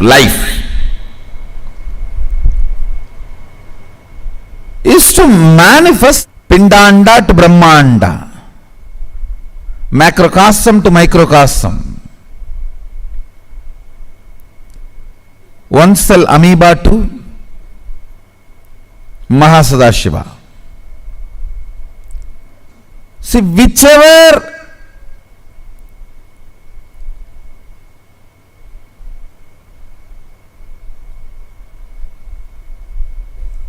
part you are in this long journey, you may be just having physical growth, or having physical and psychological growth, or physical and psychological and conscious growth, or whatever level you may be there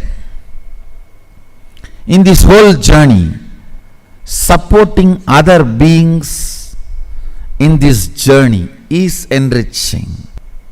Wherever you are in this long journey, helping others, enriching others is a spiritual practice.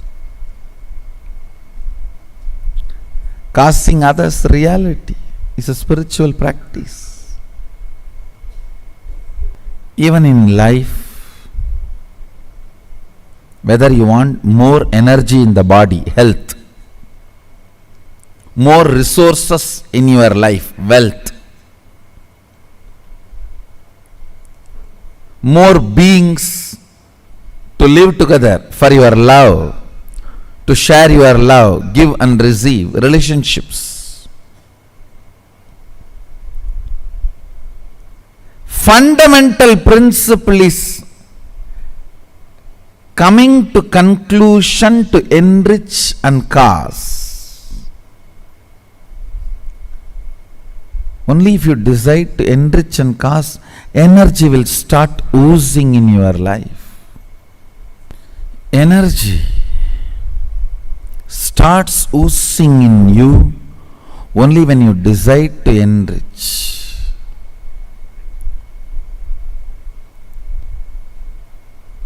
It expresses as health, it expresses as love, relationships, it expresses as resource in the life like wealth.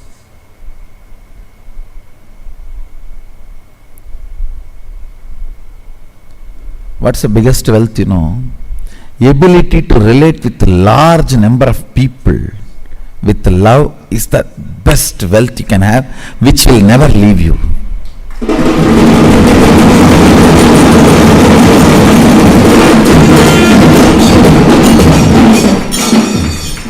Which will never leave you. Understand? There is only two ways you can be wealthy. The organic way of wealthy is ability to relate with multiple people with energy. Toxic way of relating is ruling. Fundamentally, ruling is toxic way of relating. All human beings should be given a chance of love relationship only if he or she is not even mature to relate with that love relationship. I have seen when you shower your love, people think you are innocent and you can be cheated. Then no other way they should be ruled, because they want that only. They come and tell, rule me, only then I will be disciplined. Otherwise, I myself do not have any discipline. I don't trust me. I can't control me. You control me.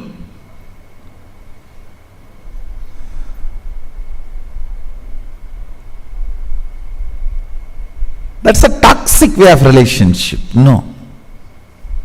Organic relationship is ability to love, and through love, ability to relate with more and more and more number of people, beings. Organic wealth is your ability to enrich and inspire, get involved in people's life. I tell you, even if you don't have this capacity, love to relate with people, learn it. That will be the best training you can have in the life. Whatever you want to become, this is the fundamental training. This will make you successful.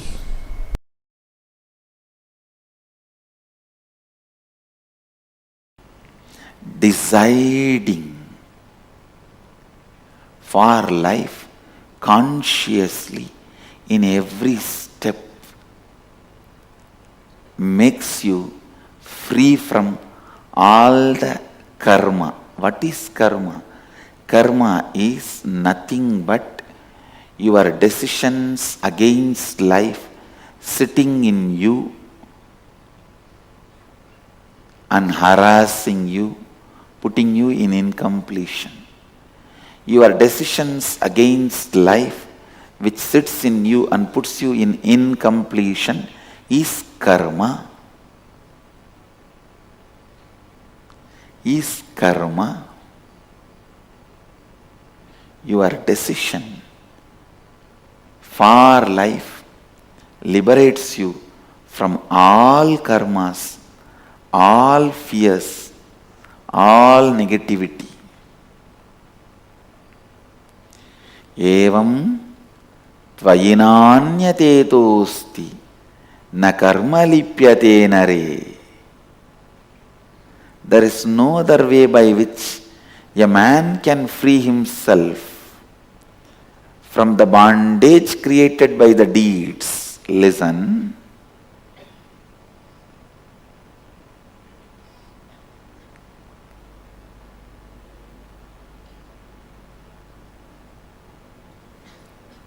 How much ever you hear all these things, you need to sit and internalize. That is why again and again I insist, come here, experience inner awakening.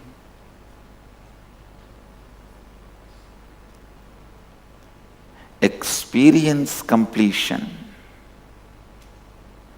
You will see this whole truth, deciding for life, will become your very core cognition.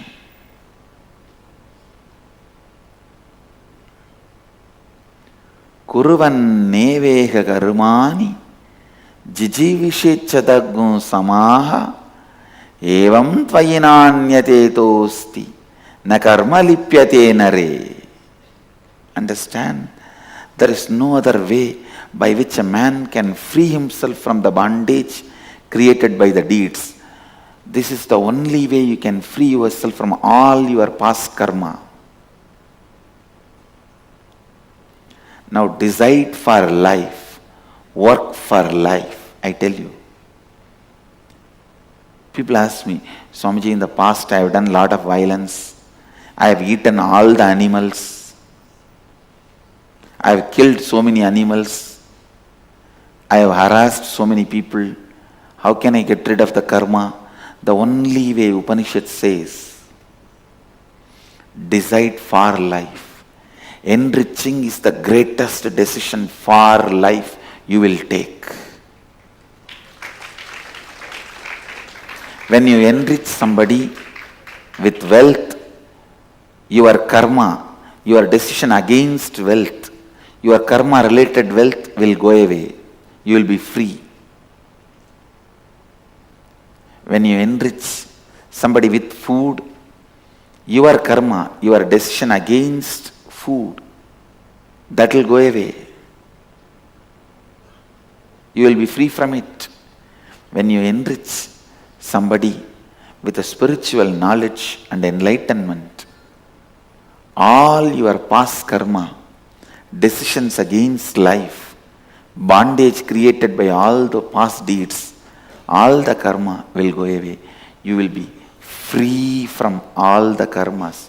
You will become a Jivan Mukta. You will live Advaita. Every problem you face is your decision taken in the past. Every obstacle you face in your life is your decision you took in the past, knowingly or unknowingly.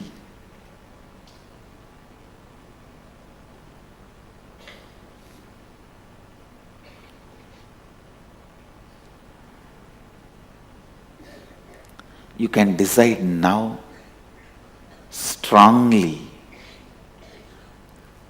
for life. You will see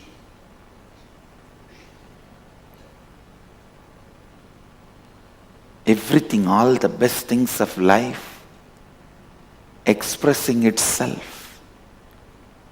All the best things of life radiating itself.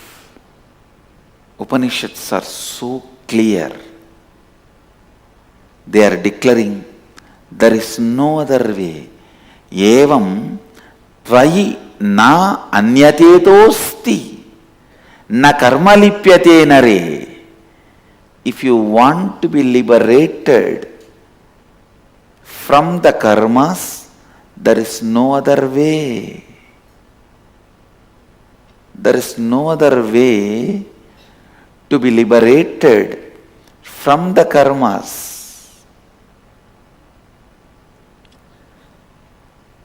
There is no other way man can free himself from the bondage created by the deeds.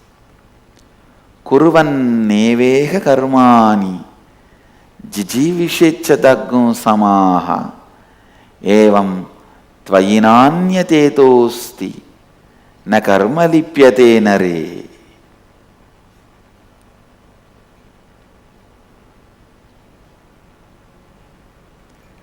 There is no other way by which a man can free himself from the bondage created by the deeds. Understand, if your decisions and actions have created certain bondage, only by deciding for life and acting, you will be free from those bondages. One more thing you need to know, even a laziness is an action by you out of your decision against life. So when you decide for life, the laziness, tiredness, boredom, hatred, anger, everything will melt down.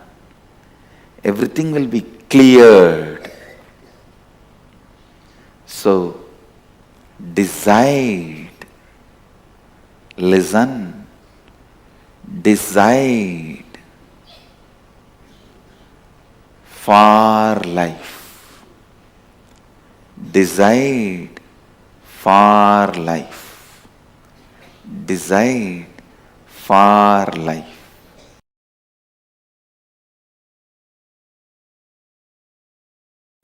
Life is rhythmic continuum.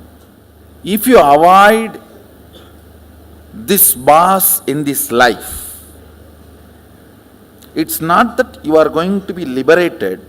You will project the same bars in your life continuously till you come to completion with the pattern why you are projecting the same type of people in your life. Karma sabalyam is janma sabalyam. Not changing place, person, situation. No. Karma sabalyam is janma sabalyam, means completion of the karma is completion of janma. But always what we think, somehow if I escape from this boss, I am saved. If I escape from this person, I am saved.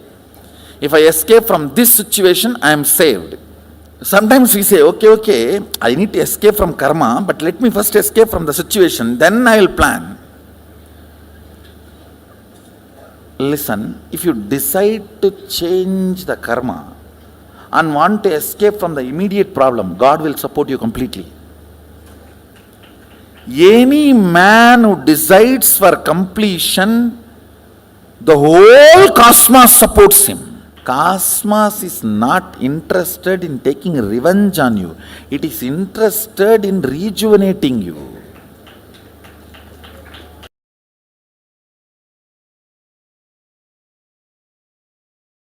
Please understand, it is the friendliness that is essence of life. It is friendliness that is essence of life. Friendliness is nothing but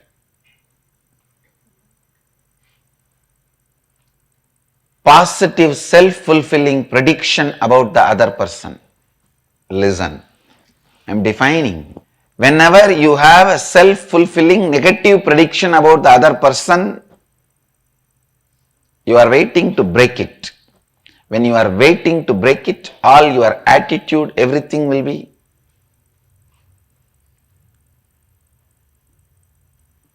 fuming with anger, agitation, irritation. Friendliness is self-fulfilling positive prophecy about the other person. All your prophecies are powerful enough for self-fulfilling. Means if you decide today your day is going to be a very bad day in the morning, it is going to be bad day.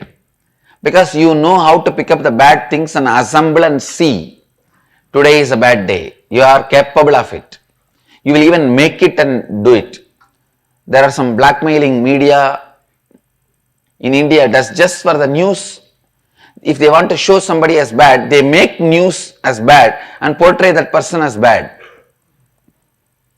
If you decide today is going to be a good day, you know how to make good day. Even if there is something wrong, you will stand and struggle, and that struggle you will make it as a, see how I responded, so it's a good day. You know how to make a good day or bad day. Any prophecy you create, it is powerful enough to fulfill itself. All prophecies are self-fulfilling. Listen. ध्यान से सुनिए. When you see a person,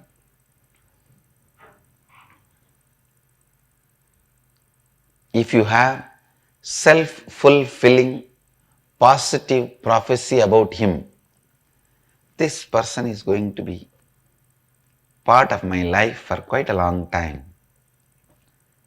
Only then the attitude you radiate towards that person is friendliness. Friendliness is an attitude you radiate towards a person with whom you take a positive decision. Completion makes you take positive decision towards whole life. Understand? Completion is something which makes you cognize, decide positively towards the whole life. Anything which makes you to decide positively towards the whole life is completion. Because life is complete. Completion makes you decide for life. Listen. Because life is complete, completion makes you to decide for life. Because life is complete, completion makes you decide for life. All of us have this one big pattern that everything should be done by somebody for me. Whether it is pushing inside or pulling outside. brushing the teeth or taking bath.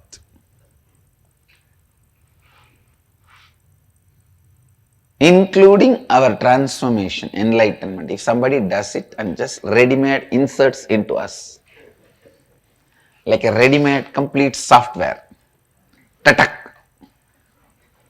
And then you open your eyes and see, yes, I am enlightened. What happened? I went to that Nithyananda Swami's program. Yesterday he touched me and I became.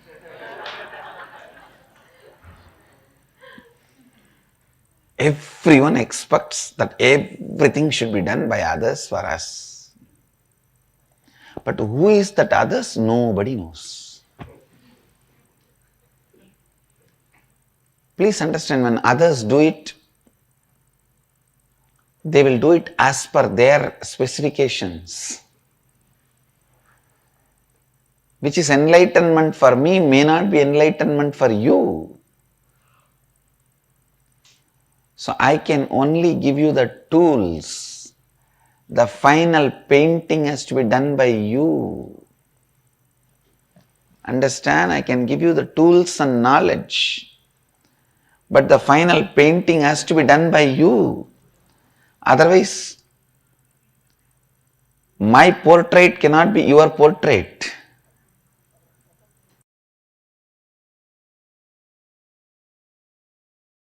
Most beautiful components of relationship, feeling empowered by the other person.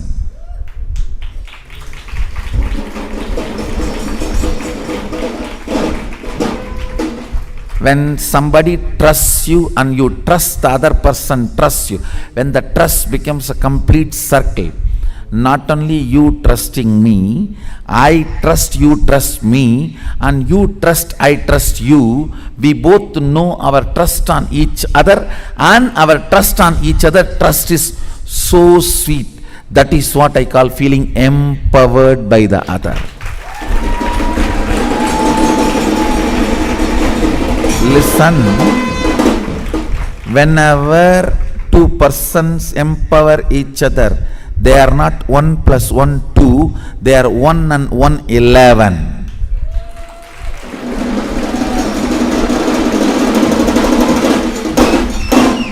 When three persons trust each other intensely, they are not 1 + 1 + 1 3, no, 1 1 1 111.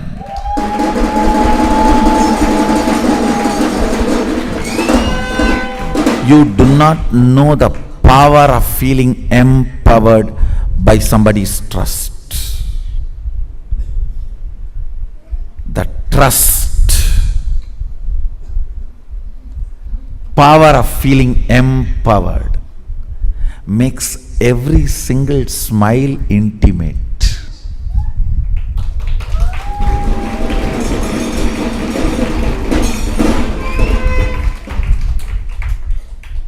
Listen,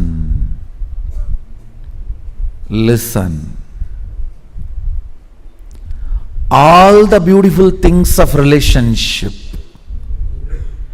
tremendous friendliness, tremendous sweetness of togetherness, just sipping a cup of coffee together, just sitting together with a cup of tea, laughing, making fun, teasing, joking, rolling and laughing.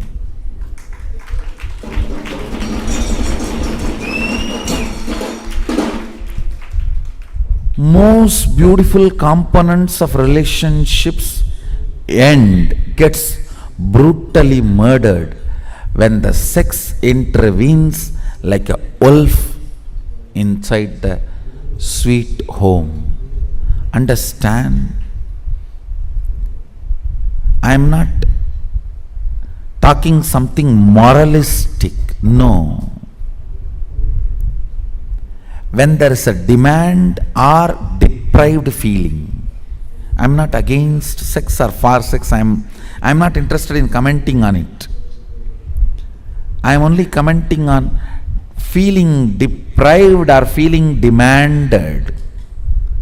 when that enters, it kills all the beautiful components of relationship. Understand? Some of the most ignorant vratas, Ajnana vrata, is wealth is money, sex is relationship. These are all the worst Ajnana vratas with which means ignorance burning life. When there is no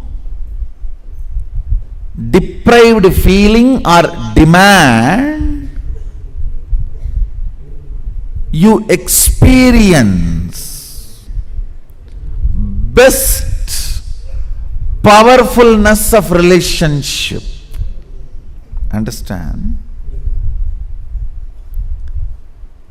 The purpose of relationship is both feeling powerfulness, empowered. 1 plus 1 becoming 11 is relationship.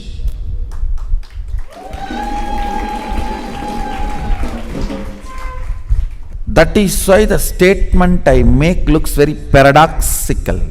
Sex destroys relationship. Sex ends relationship. Because the moment you feel you are deprived or you are demanded, you lose the ability to experience most subtle, beautiful, sweetest components of relationship. The power of trust. You know, I trust you, and I know you trust me, and you trust me that I trust you. This full circle of trust, I tell you, even if you find one being with whom you have full circle of trust, so much of feeling empowered happens.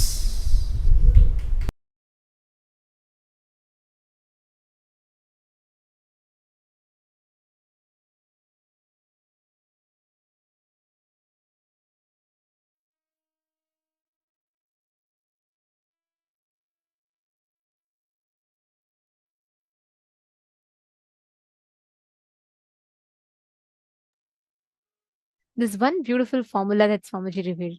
How 1 plus 1 will not be 2 if there's a complete circle of trust, but 1 plus 1 will become 11. The power of living, enriching, becomes Atma Shakti, the power of living, where you experience the joy, you experience oneness, you experience that whole existence as a conscious resource for you. Such a powerful revelation about how we see life, how we can see life, how we can experience the people around us as. Can I request each of you to post what you clicked with, or what was a new understanding that you received from this session? I request all the participants to please take a few minutes and post.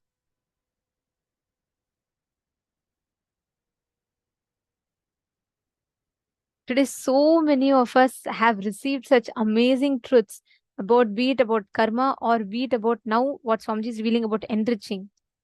The power of living.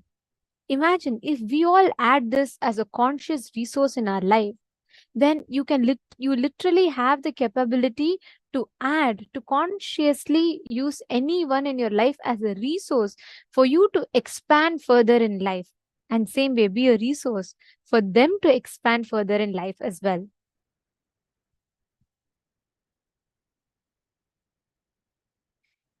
Just by applying this one powerful cognition, we all can experience that tremendous breakthrough in life. And this is what Swamiji is going to be initiating to all of us through the Apyayana Diksha today.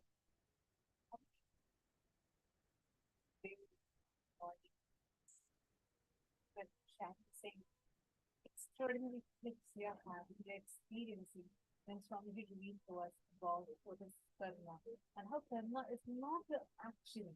Cosmos does not the CCTV recording, but this audio recording of what's happening inside us.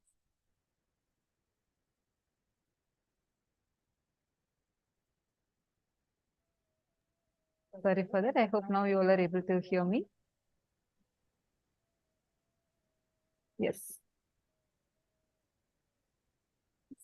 From morning till now, so many of you were sharing with us saying how many clicks you're having when Swamiji is revealing to us about karma.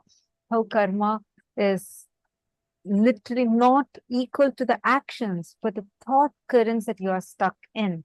And such extraordinary breakthrough revelations where just by listening to which you'll be liberated from it. And not just that, Swamiji explained to us how Cosmos does not do video recording. It does not have a CCTV recording. It instead has an audio recording, continuously has an audio recording, which is why the thought currents we carry are too important. And many of you were asking, okay, now what is it that can liberate us from these karmas? I think Susan was sharing, saying, oh my God, now I feel like everything I do is going to be only a karma. How can I be liberated from it? And in this session, Swamiji gave us the exact answer for it. Swamiji said, only by saying yes to life, na karma lipyate nare. Verse from Ishavasya Upanishad, Swamiji explained about it. How, when you keep saying yes to life, the karma does not touch you. Karmas don't bind you anymore. And what is the biggest yes to life? What did Swamiji say as the biggest yes to life? Come on, take a moment. Just now we listen to it. What is it Swamiji told as just doing this one thing is saying biggest yes to life. Therefore, you will have the ability to live for hundreds of years. Actually, in the very second verse of Ishavasya Upanishad, it says, Kurvan neveha karma ani jiji visheshatagum sama aha, meaning you can go on doing so many actions and live for hundreds of years.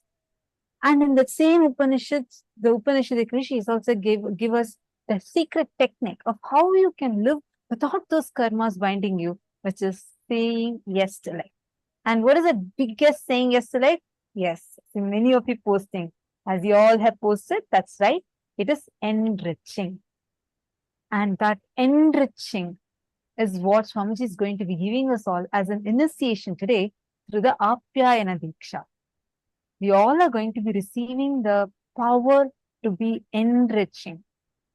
Continuously enriching will empower you so much that even the actions that you do, you will just be doing it for the sake of enriching. Like how, if you see Swamiji's whole life, take any action, there will be not a single thing Swamiji does for himself. It's just for us. Like if you see, when Swamiji is coming and sitting as the deities, radiating each day, sitting as that particular form of Paramashiva, radiating and showering for all of us. And you see that there are specific abharanams that Swamiji wears, the jewels that Swamiji wears. It is again not for himself, but just to bless each of the devotees, whoever has gifted those jewels to Swamiji, offered it at the feet of Swamiji. Those jewels are just to see the smile on the devotee's face and to enrich, because every moment, if actually all those who have given any offering to Swamiji that you wanted Swamiji to wear, we have so many of you who have offered like gold bangles or diamond necklaces, all these things, any offering like this which you wanted to do it as a offering for the Nijavatara, Swamiji himself, to wear it physically. Every time Swamiji wears that particular jewel and does any initiation, all the good karmas that come through that initiation will directly come to you. So one, he fulfills us, showers us by accepting our love. And it is literally equivalent to Samipya Mukti. Means you becoming, it is like you literally are becoming a flower in the garland that Swamiji wears. Which means you are literally becoming, so you're living close with Swamiji. Actually, there are so many of you here who have had the amazing blessing of being able to do the Swarna Alankara Seva to Swamiji, right? Where you have offered some jewelry, something that you would like to adorn Swamiji with. And Swamiji has accepted the offering, and Swamiji himself has worn those jewelry for the darshan. Any of you who have experienced, who have offered, will know exactly what we are talking about. Whether Swamiji drinks from the cup that you gave to Swamiji, or whether Swamiji wears the chain that you offered to Swamiji. Each time, you will literally feel like you are there, like Swamiji is accepting you directly. So that even through that smallest of act that Swamiji does, he continuously enriches. See, one important thing we need to learn is every action, whatever Swamiji does, there is zero thing that Swamiji ever does for himself. Starting from the decision to descend from the cosmos, knowing very well what will happen when Swamiji comes from the Paramashiva plane into this physical human plane. Knowing very well all the things that the humanity would do back to him, he decides out of the immense compassion and enriching to descend down, to enrich all of us and enlighten all of us. Up to every single smallest action, whether actually many participants here, whoever have offered any of your jewels, or you wanted to give something to Swamiji, for Swamiji to use, you all would be knowing when someone is having some struggle in their life, right? Like if one person was having some health issues, some legal things that she was stuck in, and she had requested Swamiji's blessings for that. So just to take care of that issue, Swamiji said, or whatever gift that person had given to Swamiji, whatever offerings, Swamiji took all those and wore it for that day's darshan and came, just so that whatever punya, the good karmas, see, when we all see Swamiji in the darshan and when we all receive the initiation, so much of good karma is generated. So much of good karma. Now, all that, none of these good karmas directly go to Swamiji, because Swamiji as an avatar is beyond karmas. So all that good karmas will come to the people whose this jewels or that the abharanams, the items, for all this whoever have offered, these good karmas directly go to them. So thereby, once Swamiji himself will be taking care of the situation, that is one. But even through this way, Swamiji continues to enrich. Actually, anyone who feels like, I really want to offer this jewel, I want to see this jewel on Swamiji, I really want to offer this to Swamiji, you all can offer. You all have that thing, you all have the moon, great blessing to be able to offer. Anyone who feels like you want to experience that Samipya Samadhi, which means literally you feel like you are being around Swamiji, you're receiving that Samipya Mukti, where you're experiencing, you are physically near Swamiji. That is literally the experience that you gain when you offer the Swarna Alankara Seva. One thing is, whenever we see Swamiji, we all love to see, right? Each day after the darshan, the whole chat is flooded with how Swamiji looks, the different avatar, the different darshans that Swamiji is giving in the different forms of Paramashiva. And any of you feel you want to connect, you want to experience, you want to just make that offering. Whether it is you want to adorn Swamiji's lotus feet with the golusu, the anklets, or whether you want to offer a necklace for Swamiji, you want to offer a ring for Swamiji. Any of you feel like, will I have the opportunity where I can give Swamiji something and Swamiji wears that? I would like to adorn Swamiji with that. Swamiji has opened up even that opportunity for every one of us, which means any of you are interested, whether you want to offer your bangles or you want to offer your ring, you want to offer your chain, anything that you want to offer, you all can post in the chat. You can just post, I would like to offer the Swarnalankara Seva to Swamiji, and our team will reach out to you all and they will be giving you the link in which you can sign up for you to offer, and they'll guide you the further steps for that. So no matter whatever it is, any offering you want to make, go ahead and you all can make that offering. So please post in the chat.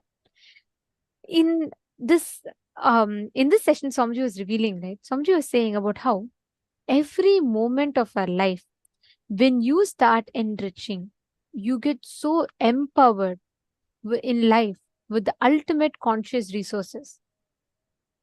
If you just experience enriching, whatever, any which way that you can, if you just decide to go on enriching, you will see the happening.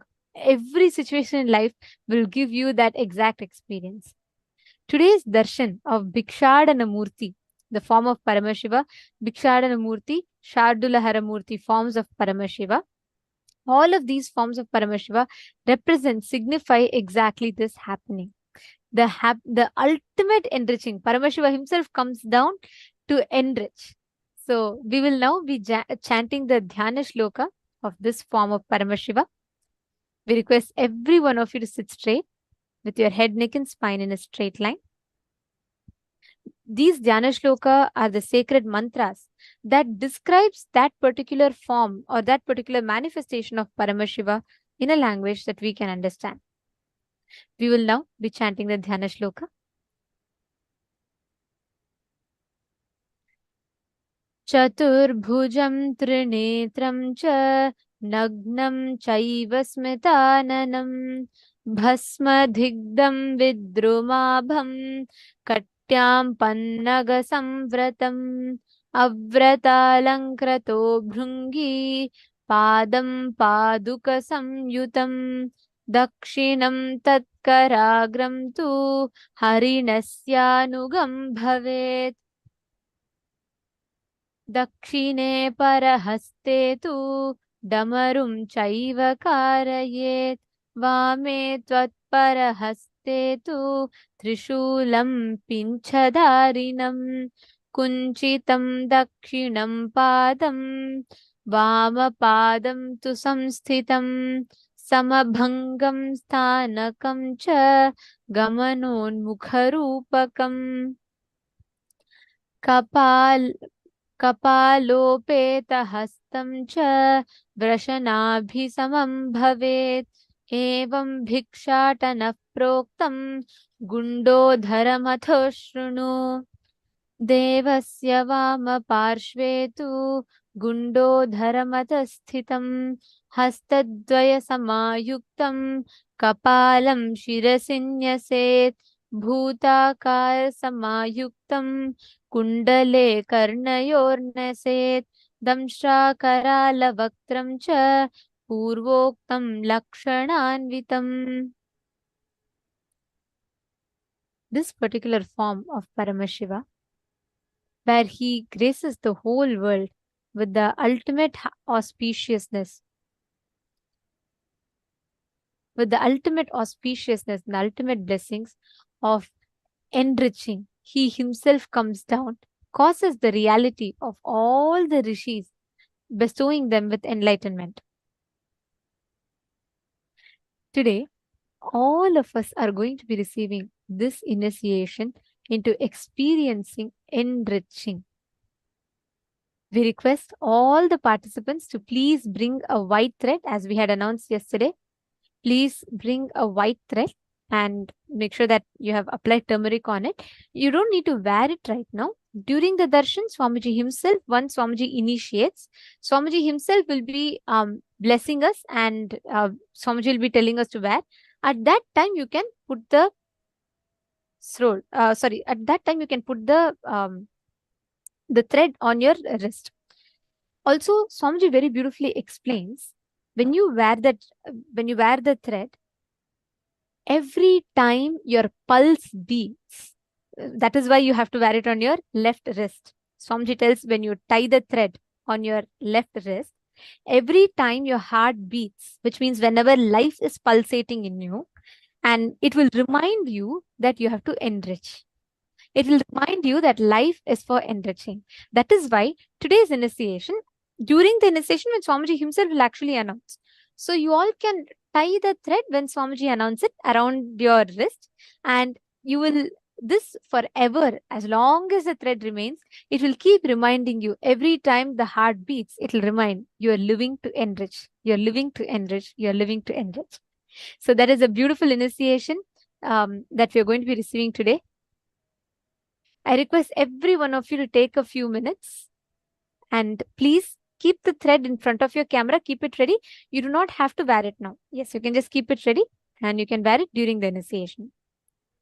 And I also wanted to share, see, today the darshan you all are going to be receiving is this form of Paramashiva as Bhikshatana Murti. The form is so beautiful, as we all saw in the Dhyana Shloka, and we saw the picture, right, of the deity right behind Swamiji. You will notice that in one hand, Paramashiva is carrying the Brahma Kapala, literally the begging bowl. And in one more hand, he'll actually be feeding a deer. It represents perfect enriching of Paramashiva.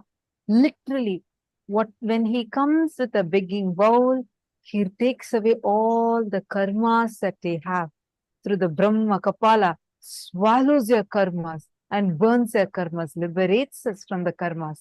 And to the other hand, when he is giving the grass to the deer, through which he is continuously showering us, and showering us, removing all the negative karmas away and showering us all with so much of auspiciousness. Understand? Today, anybody, whoever wants to offer anything, you can offer to Swamiji today. It is a very, very, very auspicious day. And anybody who wants to offer Pratyaksha Pada Puja to Swamiji, and all the karmas will just get burnt away just by offering Pratyaksha Pada Puja at Lotus Feet of Swamiji. You will see the power of today's darshan. All of a sudden, the patterns you've been struggling with, the thought currents that you've been struggling, feeling stuck with, will be suddenly losing its power over you. You'll feel like, oh my God, something just disappeared from me. I feel so light. And also, Swamiji was revealing today in the session, right? Any pattern in which you are stuck is a karma. Any thought current in which you are stuck is a karma. Today, during darshan, when you make the offering, anywhere you are stuck in life, you could be stuck in manifesting wealth, you could be stuck in manifesting health, you could be stuck in manifesting relationships. Any aspect you are stuck in life, you can spell it out clearly during the darshan and you can request for all the karmas, the thought patterns that make you stuck in those aspects of life to be removed. And Swamiji's today's initiation is very particularly on enriching and breaking free from karma. So we request every one of you during the darshan to post and request blessings in particular. So even if you have something you want to really have a breakthrough on, we request all of you to be as specific as possible during the darshan. Because understand, when Swamiji is sitting, he is literally making himself available in all the forms. His manifest form, his unmanifest form, in every level, Swamiji is coming down to an accessible plane. Which means no matter which place you are, you might be somewhere in Africa, you might be somewhere in Australia or in the US, any place that you are in, just by watching Swamiji, you will be getting raised to the frequency in which Swamiji exists. This moment of divine interaction is what is called as darshan. And in that moment of darshan, any boons that you ask, any blessings requests that you have, Swamiji himself will be hearing each of them. Even if you are sitting and praying in the most secret inner corners of your mind, Swamiji is still listening to that. So any prayer that you offer during the darshan, Swamiji himself will be blessing, showering us with all the energy and auspiciousness to manifest it. So let's get ready for receiving the darshan now. We request all the participants to please come and kindly settle down in front of the camera.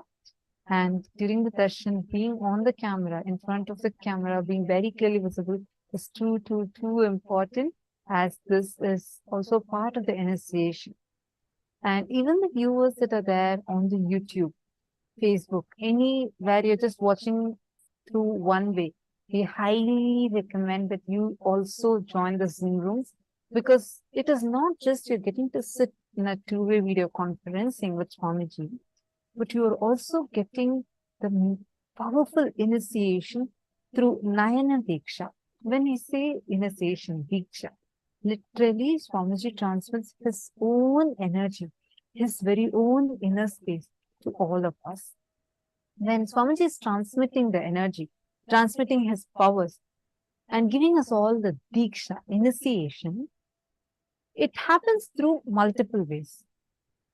One is Sparsha Diksha, where literally physical darshan, where Swamiji is blessing it physically.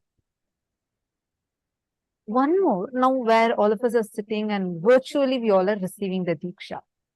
There is something called as Nayana Diksha, where just by seeing, when the avatar's eyes fall on you, you get initiated. Like how the fish hatches its eggs just by looking at it. Same way, just through look, Paramashiva, through the Nijavatar, physical embodied form, Swamiji will initiate you just through a look. And you all need to know, during the darshan, Swamiji personally, we are having more than 10 different Zoom rooms, and each one having so many participants from across the world who have joined in.